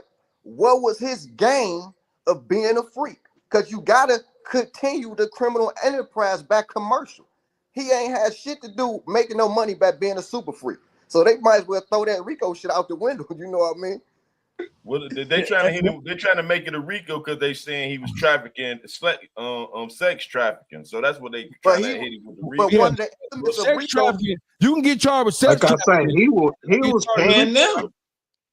Can you get charged with sex trafficking, but not get charged with under a RICO statute? Hell, yes, by itself. Yes, you can. You can. Yes. So what they trying to throw the kitchen sink at this nigga. Thank you. That's what I'm getting to. And you have a RICO where they're saying you conspired to break the law. You also know that when it comes to most RICOs, there's an IRS component, there's a tax component in there as well. Mm-hmm. Not like they get Al Capone, like they got some of the motherfucking Genovese motherfuckers from the New York crime families, right? They was banging their ass with tax evasion, right? What was the illicit gain? That's what I was saying. It's the commercial aspect of it. Why they need to throw it out the window, right? He was spending money. If anything, he wasn't gaining shit to be a super freak. He was spending money to be a super freak. And in order to be convicted, though, you have to be convicted of every element inside the statute. One element. I ain't mad at that. One element outside that statute is RICO. I ain't mad. You know what I'm saying? What he was gaining, see, he did gain something out of it. He was gaining having dirt to use as leverage to get them to do the things it gotta that he be wanted to do. They ain't been introduced, Juice. Because if you know what? Hold on though. I don't know what Boogie said. No. Listen, if they ever whoa. Hold on now. I'm finna hit it. Go ahead, there ain't never gonna be a time during this trial where they accuse Diddy of blackmailing people outside of this little these little fuck offs, cum rubbing ass shit he got going. You know why? Because then you got to motherfucking prove it.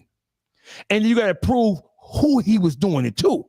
No. We ain't saying outside of this case. We talking about Cassie and them. Y'all just said that he was using it to make Cassie turn tricks in the state. I said that. Right. So that's I'm saying. That's what he was using that to gain leverage to keep her career, because he was telling her he could put that out to damage her career. He did. That's what they did say in court. So using that partially. Yeah, but using that, he go gang because she signed to him. He controlling her career. So he gained and controlling her career with that. That's a stretch, though. But see, listen. So I'm gonna tell you what. So I'm gonna tell you what I was saying, so we make sure we're on the same page. I'm saying that the RICO, one of the undergirding aspects is, I'm just going to talk about one of them. It's a criminal enterprise, right? Criminal enterprises are normally,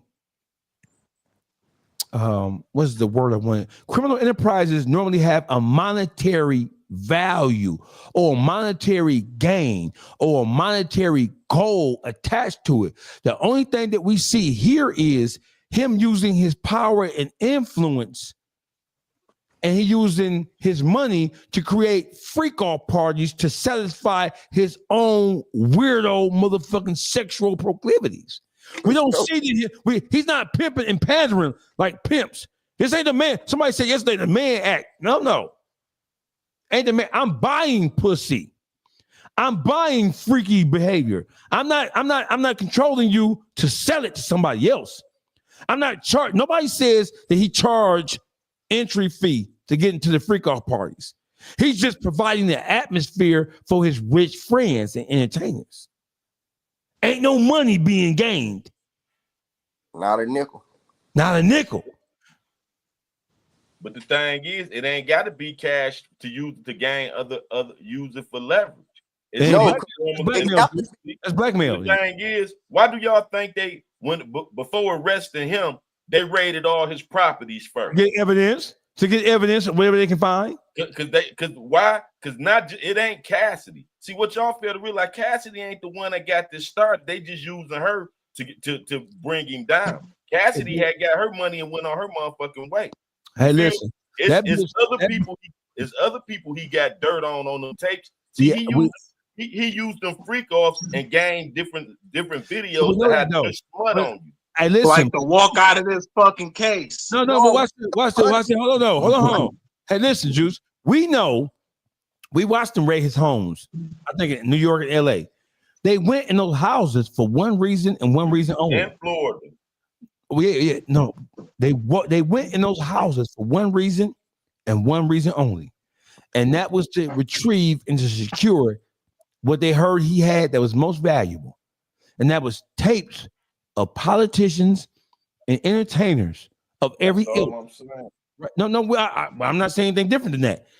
I'm saying that's why they went in there. And I'm saying that during this trial, they can never say anything about him using video to influence, persuade, or blackmail anybody other than Cassie, maybe.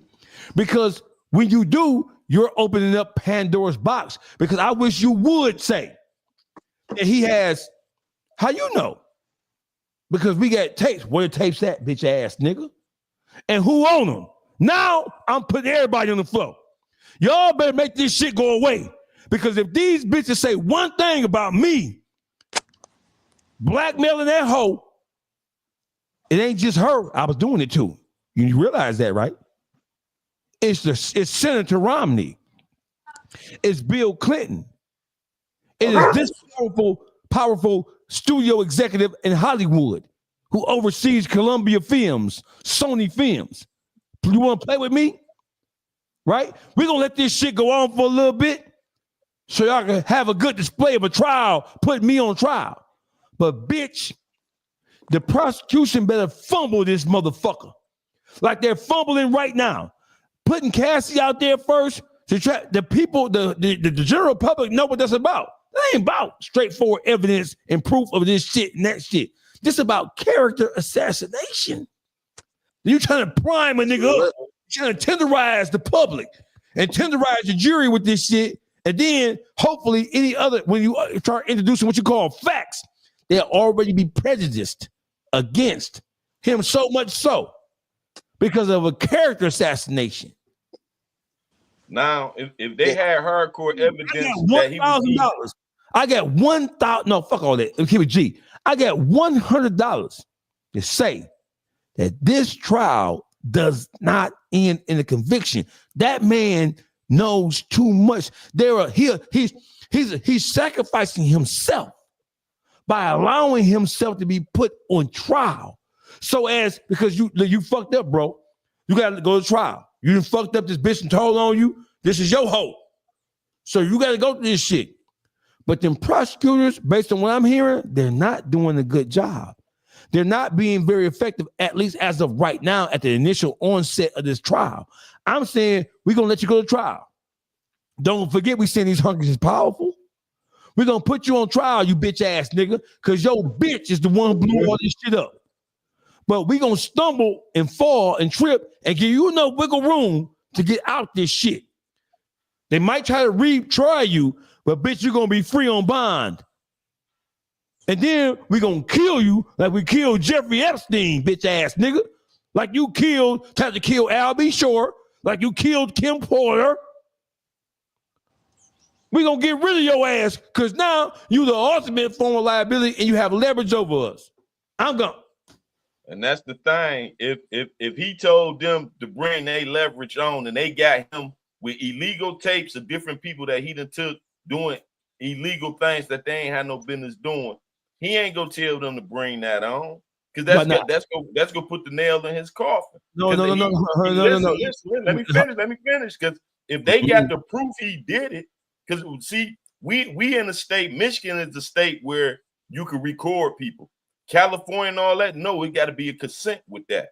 So if he illegally recording people doing illegal things, it's gonna put that nail in his coffin, man. He don't have no leverage where he calling they bluff. If they went and grabbed what they wanted out them house. Hey, watch this, Juice. And that's why they came with Cassie first, because that ain't their strongest. Element. Hey, Juice. He'll take being prosecuted. What is the penalty for illegally recording somebody versus the damage you're gonna do by exposing that shit to the public, to the world? No, his charge RICO. That's gonna secure their RICO. What are you talking about?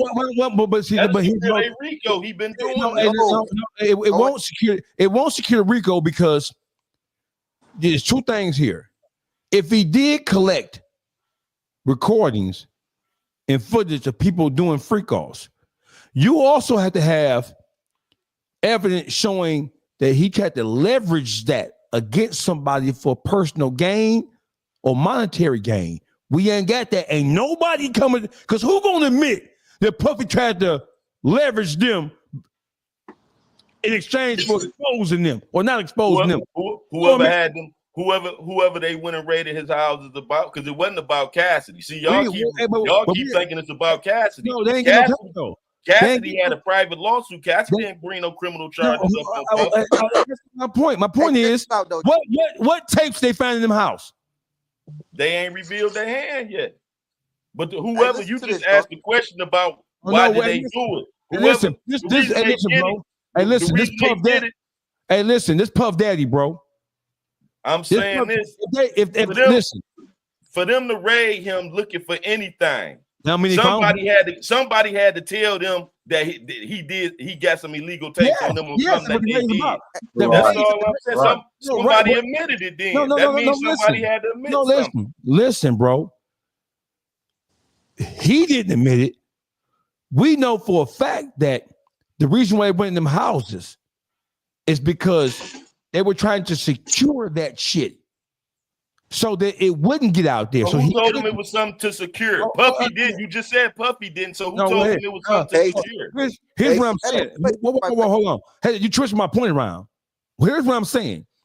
I'm saying that there is recordings. I believe that he did film that, right?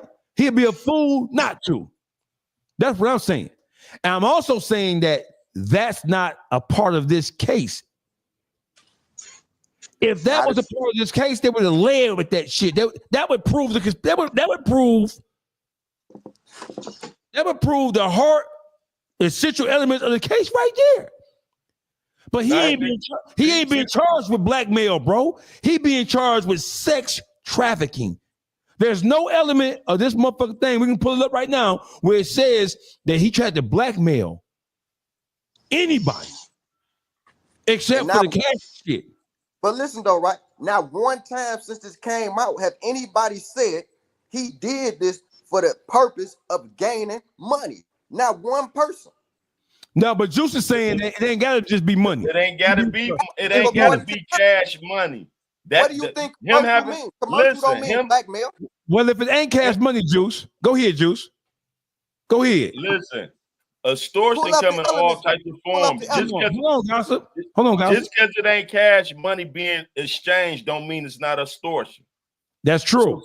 So saying he didn't cash ain't exchange hands don't mean it ain't true. happen. It still happened, and he using it to gain other ways to get people to manipulate people to do what he wants. Okay, somebody had to bring it to the feds' attention, not Cassie. Cassie had did a personal suit. She did a civil suit against him. She didn't bring up criminal charges.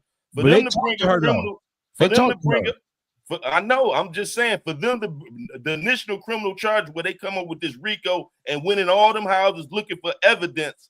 Somebody came forth behind closed doors that don't want to be revealed to let them know, hey, dog, this is what this nigga doing. I need y'all to go get that. Somebody with power sent them at Puffy. It ain't nobody. It ain't a victim. It's somebody that got a lot to lose and got more power than Puffy.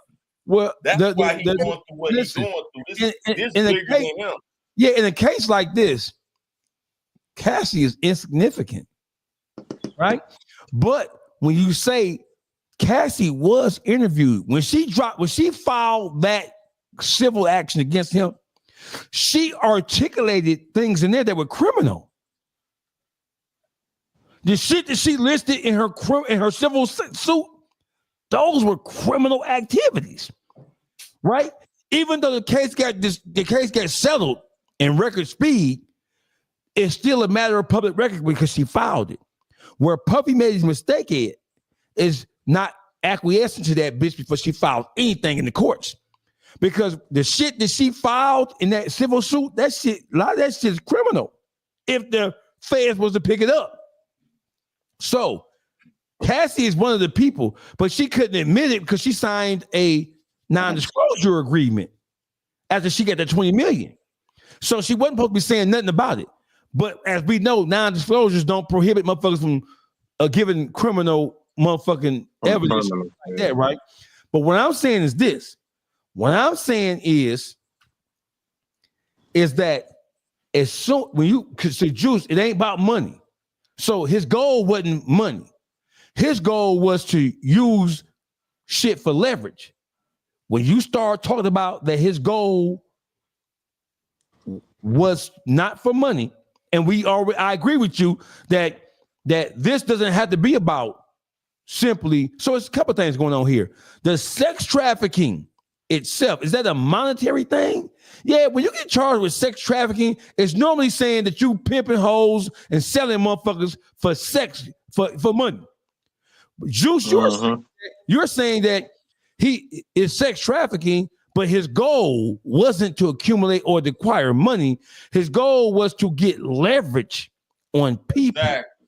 Okay, now watch this though. So listen, as soon as the prosecutors say that, they then have to go about proving it. And they can't prove it with Cassie. Because how you going to prove it? The only way you can prove I did that, you have to prove that I have the shit to use as leverage. Then you got to prove though. Then you got to expose. Because if you saying it went for money, what was it for? For leverage on people? Well, what did I use for leverage on people? Tapes. Where the tapes at, bitch ass nigga?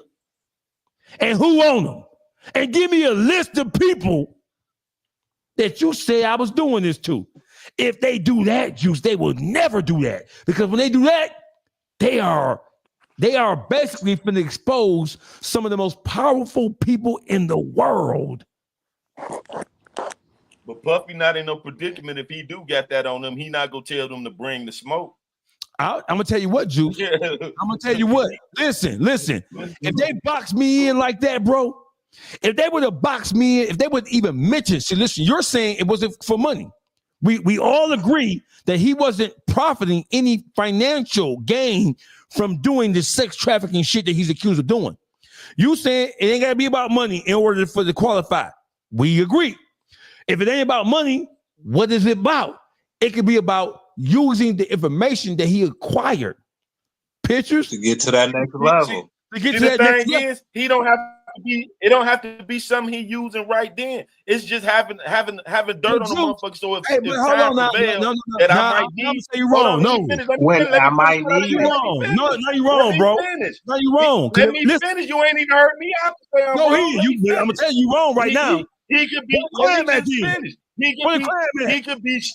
He could be stacking dirt on motherfuckers just to have. So in the future that he may need it when he in a jam, that he already got evidence on certain higher powers, man. They play that game. They play the long game, man. Wait a minute, Juice. Now you're crossing dangerous territory. Watch this. Now you're crossing territory because now you're accusing him of not even having yet committed a crime. I didn't say he committing a crime if he listen, it's not a crime if he's not using the information and the shit as leverage to acquire. The only crime he would be guilty of is recording people. Is the crime that in California, it is the crime to take people without their awareness. That is the crime. Hold on, bro. It's a crime to record somebody, but that's charge me with that then. I'm just saying. You saying he not? I'll be saying he committing the crime. He's breaking the law. He's breaking the law, doing what he's doing. What I'm saying is, I'm telling you, I got 100 that these motherfuckers are never going to say that his goal or motive wasn't monetary. They're trying to convolute the shit to make people think it has something to do with money, power, fame. No, money, power, fame ain't against the law.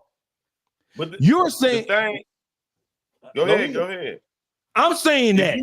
Listen, I'm saying that you're saying that he's guilty. If he does have tapes, if he does in fact, and we all believe that he does, because he'd be a fool not to, right?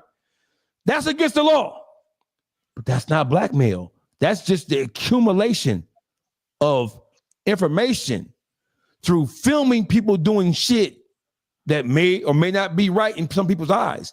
But if he hasn't taken, you filming it, that's not weaponizing it. That's just voyeurism. I just like to watch. I'm a freak ass nigga. But if you don't have no evidence that I even attempted to use these tapes to blackmail, that's what it is. If he never got a chance to do it, that's not a crime. The only crime would be you illegally recording people in the state of California. That's it. So convict me of that. Convict me of beating this bitch ass and fucking this hoe because she got canker sores in her mouth. I'll take it. Well, can I get some time served? I'll take it. And see, that's how his case probably end up. Them probably be the only charges he end up with. They just needed to get them tapes out of his hands. But he legally takes some people to leverage up to half of whatever advantage he may need in the future. Because he had TJ Jakes over there, he had Oprah Winfrey, all of them over there at them parties. Hey, Boogie. Now, Boogie, what you don't know, Boogie be watching TJ Jakes. So don't talk You about got me fucked I up. said that's his Don't, guy. I said that's now his you got guy. me fucked up. No, the fuck I don't. No, I don't, bro. I called You Boogie funny one as day. motherfucker. I ain't call you nigga, and you ain't had T.D. Jackson background Bro, Boogie. he lied. That was never Jumping a around the Bro, this nigga a Jason bold jumping face lie, around. bro. It was a Christmas special. Boogie. I ain't call you your equipment. He lying, bro. Niggas know I ain't fucking with Butterball. I ain't fucking with Butterball. But Yeah, look, crazy as hell. I got a question for y'all though. When it comes to the trial, isn't it illegal for them to display his character? Nope, it's not. Hell no. Hell I no. know in the state it is. It's called a mitigating. It's called a. So you can introduce character into, just like you can when it's time for sentencing. Those a mitigating circumstance doesn't have to be what they call. Facts or nothing. It is so. The question. So when it comes to character witnesses, right? That's not law breaking, right? But good prosecutors and good defense attorneys, they use character. That OJ wouldn't have did no shit like that. When have we ever seen you do that? Oh no, if it don't fit, you must quit. A character is a major, especially when you a star. Nobody wants to convict the girl. As far as that domestic violence video we saw, that's them presenting evidence of his character. Yes, because that's not none. That He ain't been don't charged with that. charges. You right? That isn't. Wouldn't that be wouldn't that make it illegal? You know what I'm saying? Or Prejudicial? You mean prejudicial?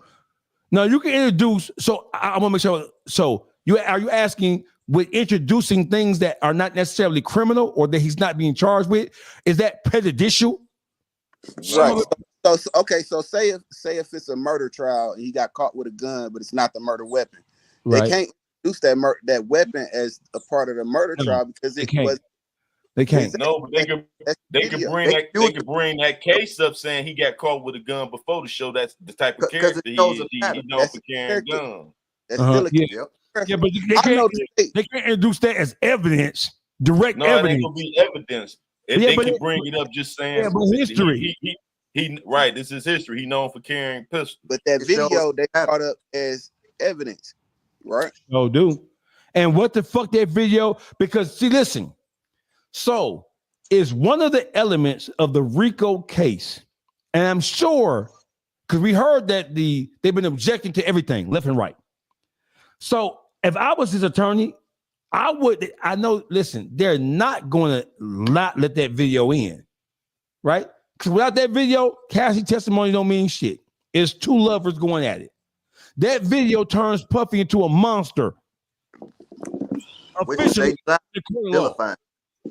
Yes, big words. Stop using the big ass words. And no, that's the exact. Anything more than two syllables, don't stop them. Don't start that with me, man. Don't be. Of course, they use that shit to crucify a motherfucker in the court of public opinion. Of course, they use that shit to try to taint the jury and say everything this nigga do is bad. He's a fucking monster. He's the worst thing since fucking Adolf Hitler. Of course, they're gonna fucking do that, right? But what I'm saying to you is they are never. So what I'm saying to you is this. I want to make sure I get my thoughts together. A RICO, a sex trafficking charge, there has to be an element of gain. What is the end game of sex trafficking? It is usually financial benefit, financial gain. In this situation, there is no evidence of financial gain on Puffy's part. Now, so in the court of law, there's a thing called stacking inferences. Even though we don't have direct evidence to prove that this actually happened, we can stack an inference on top of an inference, and because of the line that we draw, we can assume that something happened. So when you say that nobody is saying that Puffy had any form of financial gain. The only evidence that we have on record is that he spent money to create an atmosphere that led to freak-offs. So what's the charge when you get when they get? Hold on, bro.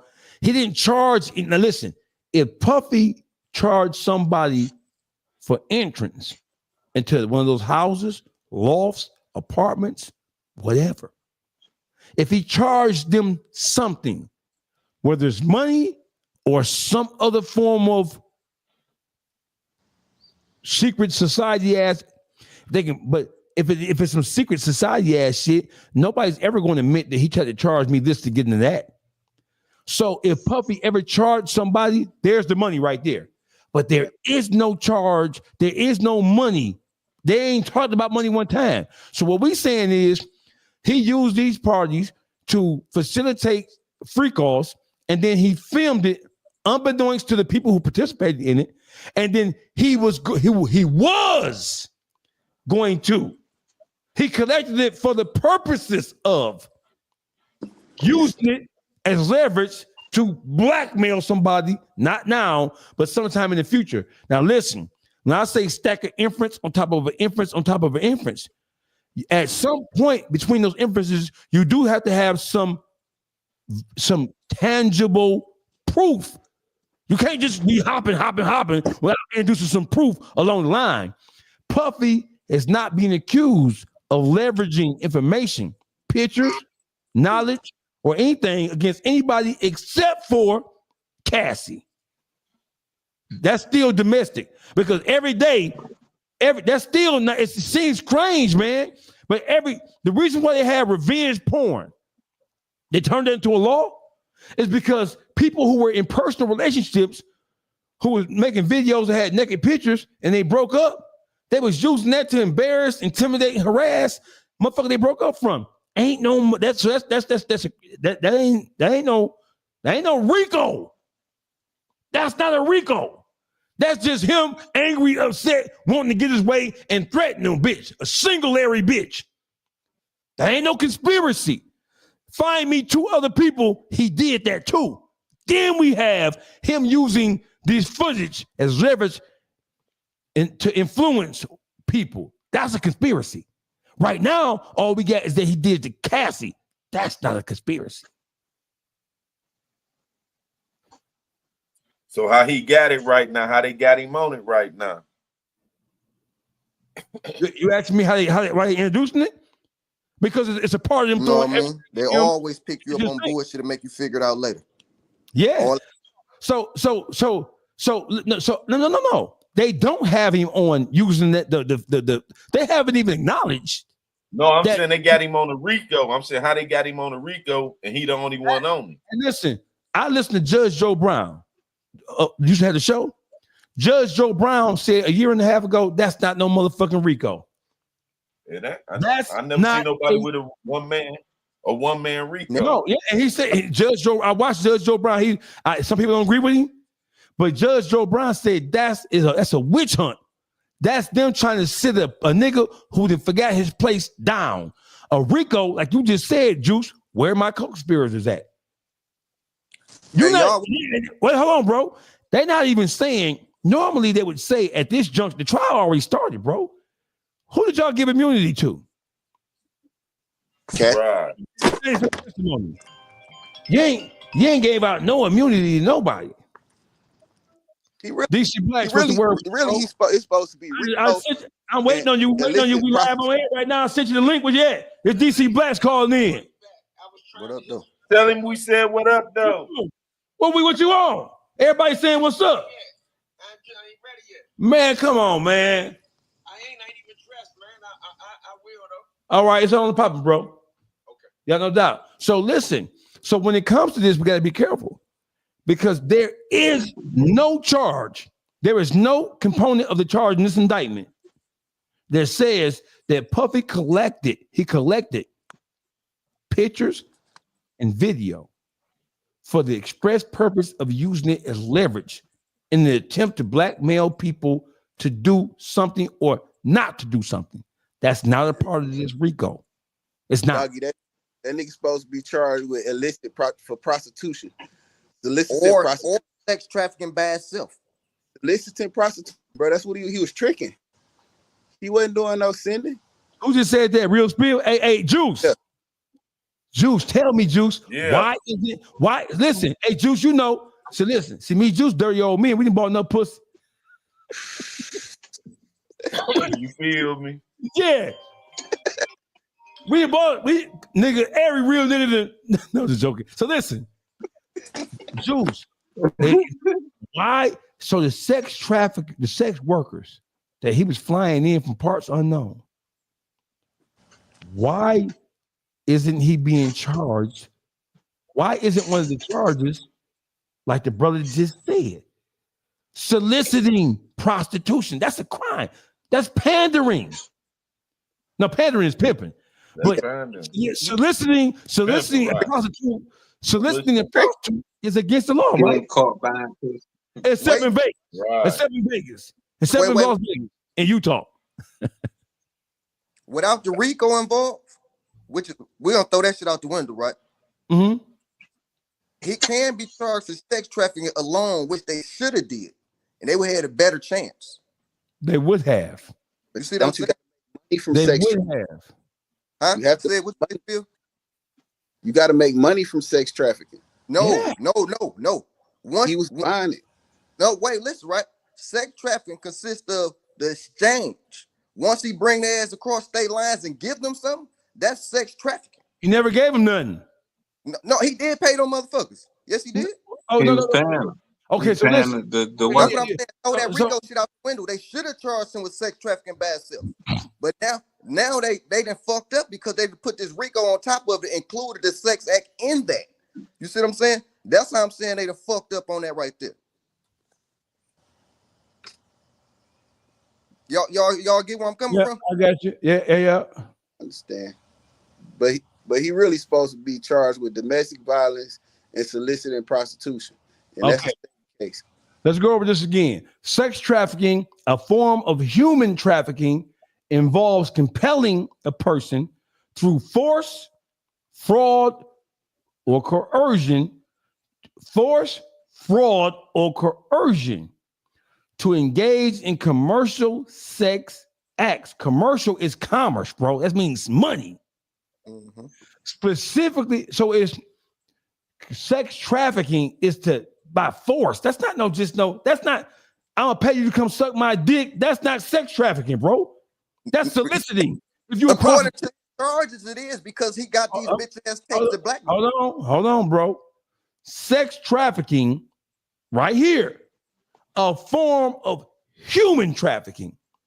Human trafficking is when you take somebody by force or threat from one place to another place for the express purpose of commercially putting their ass for sale. Sex trafficking, a form of human trafficking, involves compelling a person through force, fraud, or coercion to engage in commercial sex acts. Specifically, it includes recruiting, harboring, transporting, providing, or obtaining a person for the purposes of a commercial sex act. Now, listen, bro. Ain't nothing about the shit that Diddy did with these sex parties commercial. It's all private. It's all private free calls. No, yes, it is. Yes, it is. What's commercial means selling, my nigga? Exactly. You just read it. No, I just read what? Let me read it again. Maybe we misunderstood something here. Just read the end what you just said. Listen. So listen, listen. Sex trafficking, comma, a form of human trafficking, quote unquote, comma, involves compelling a person. Compelling means to try to persuade them aggressively, right? Compelling a person through, these are the means, fraud, coercion, to engage in commercial sex acts. Now, him hiring these sex niggas, what they call male escorts, that's not sex trafficking. That's just soliciting. Keep on going. I'm gonna keep on going. That's not trafficking, right? Because he's not transporting anybody anywhere by force or coercion. They come in voluntarily with the hope of getting some money. That's buying pussy or buying cock. Okay, Specifically, it includes recruiting, harboring, transporting, providing, or obtaining a person for the purpose of a commercial sex act. Crucially, including a minor under the age of 18 to perform a commercial sex act is also considered sex trafficking, regardless of the presence of force, fraud, or conversion. So if you're under 18, it's like statutory, right? It says, here are more detailed breakdown. It says key elements of sex trafficking. It takes an act, the means, and the purpose. The act is the trafficker's actions involve recruiting, harboring, transporting, providing, obtaining, patronizing, or soliciting a person for a commercial sex act, right? It says you need the means too. The trafficker uses force, fraud, coercion to compel the person into commercial sex. Right. He didn't use force, fraud, or any form of threat or coercion to do that. It was just money. So it says the purpose. The primary goal is to exploit the person for commercial sex act. Now, let me tell you something, bro. I don't know if you're familiar with the UCC, but I know you are because you're a more man. You know that commercial means trade. Trade. We talking about the UCC. Juice know what it is. You know what it is. Commercial anything means the exchange of money or to barter. Right? Following all that. I know you know all that, motherfucker. That's what I said, you know. So, Real Spill just said some shit. Real Spill just said he's supposed to be charged with soliciting. But y'all missing, right? Where's the trafficking at? Listen, the broad.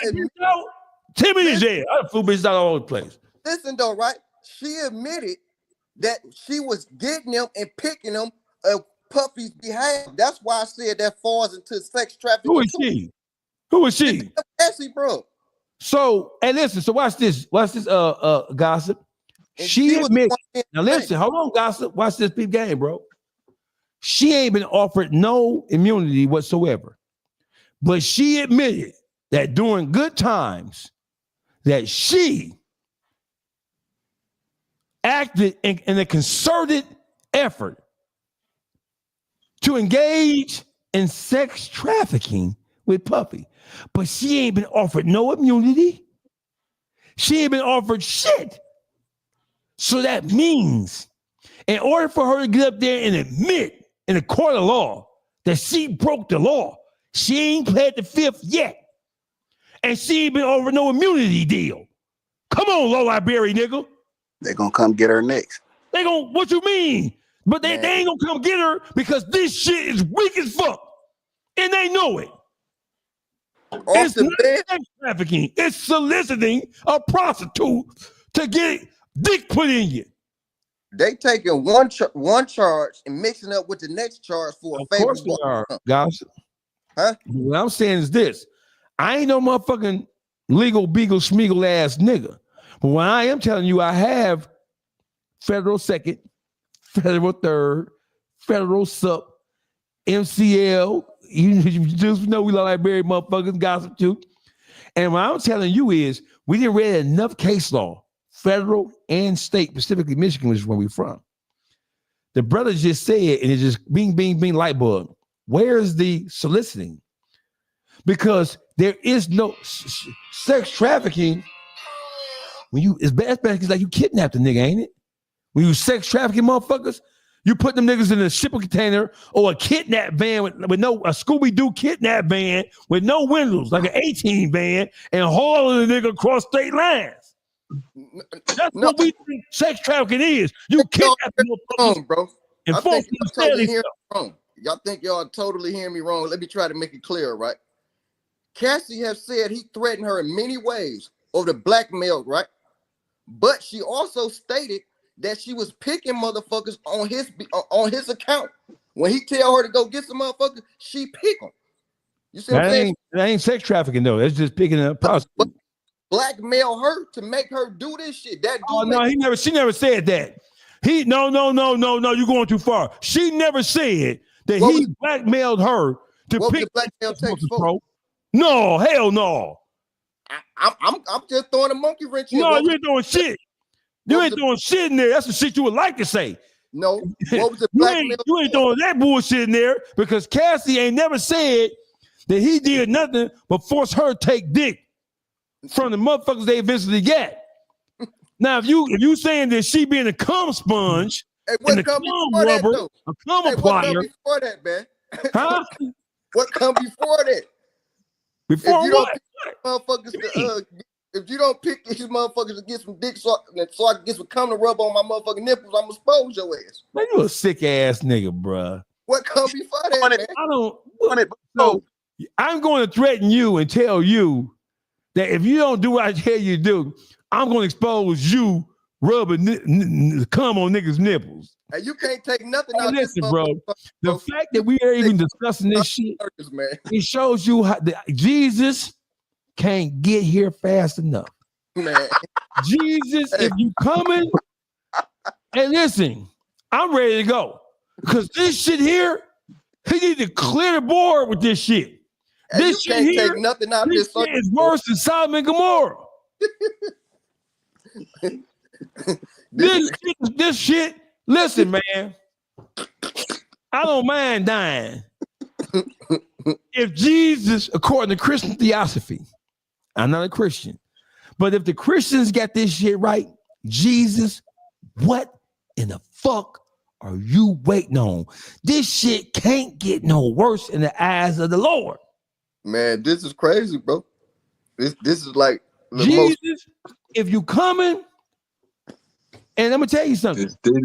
This Diddy shit that got out of hand. I'm gonna tell you something, right? I don't care. Listen, but we are not living in the worst time in the history of mankind in this cycle, right? If Jesus didn't come down here to stop slavery, nigga, we more free than ever to do all this shit we want to do right now than ever. If Jesus didn't come back down here to stop slavery, what make you think he finna put himself on life on line again to come down here and say these transgender, cum guzzling, cum nipple rubbing ass niggas? They gonna kill themselves.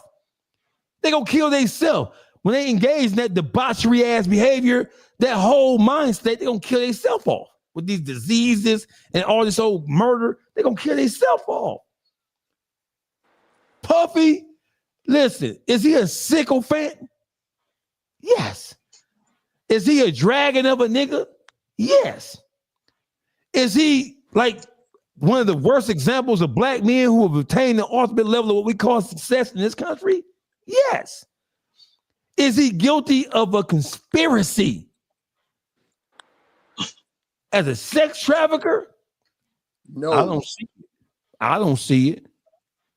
If you see it, raise your hand, because I don't see it. And I know for a fact, don't let this point be lost. They're never going to admit, because we say, so is monetary gain, is that one of the elements of a conspiracy? It got to be some gain. You got to be doing it for some reason. So if there is no monetary gain, you said, well, it don't got to be money. It can be influence or leverage. But you have to prove that I was using the information that I obtained as leverage over multiple people, not just one. Because all you have now is Cassie saying, I tried to use revenge porn. They have a law for that now. Revenge porn is a law. I'm going to expose you sucking dick if you don't do what I tell you to do. That's called revenge porn. That's not called sex trafficking. That's not called continual criminal enterprise. And that ain't called motherfucking RICO. Racketeering. That ain't racketeering. Where's the racket? Where's the divvy? Where's the motion? Outside of him threatening a hoe to expose a hoe about being a hoe. One hoe. We need two hoes for the conspiracy. Juice already said that. You feel me? Yeah. Diddy is going to get a hung jury. This been This been a He good gonna one be the for hung real. jury. The people who gonna vote for his conviction are people who have been swayed and influenced by all the negative shit going on around him that has nothing to do with the law that he's supposed to have broke. You're gonna have people in that jury who don't want to find him not guilty because they're looking at him like he's a fucking monster. That's why. That's why they started. That's why they started it off like they started it off. Say it again, Juice. That's why they started off like they started it off. Character damage.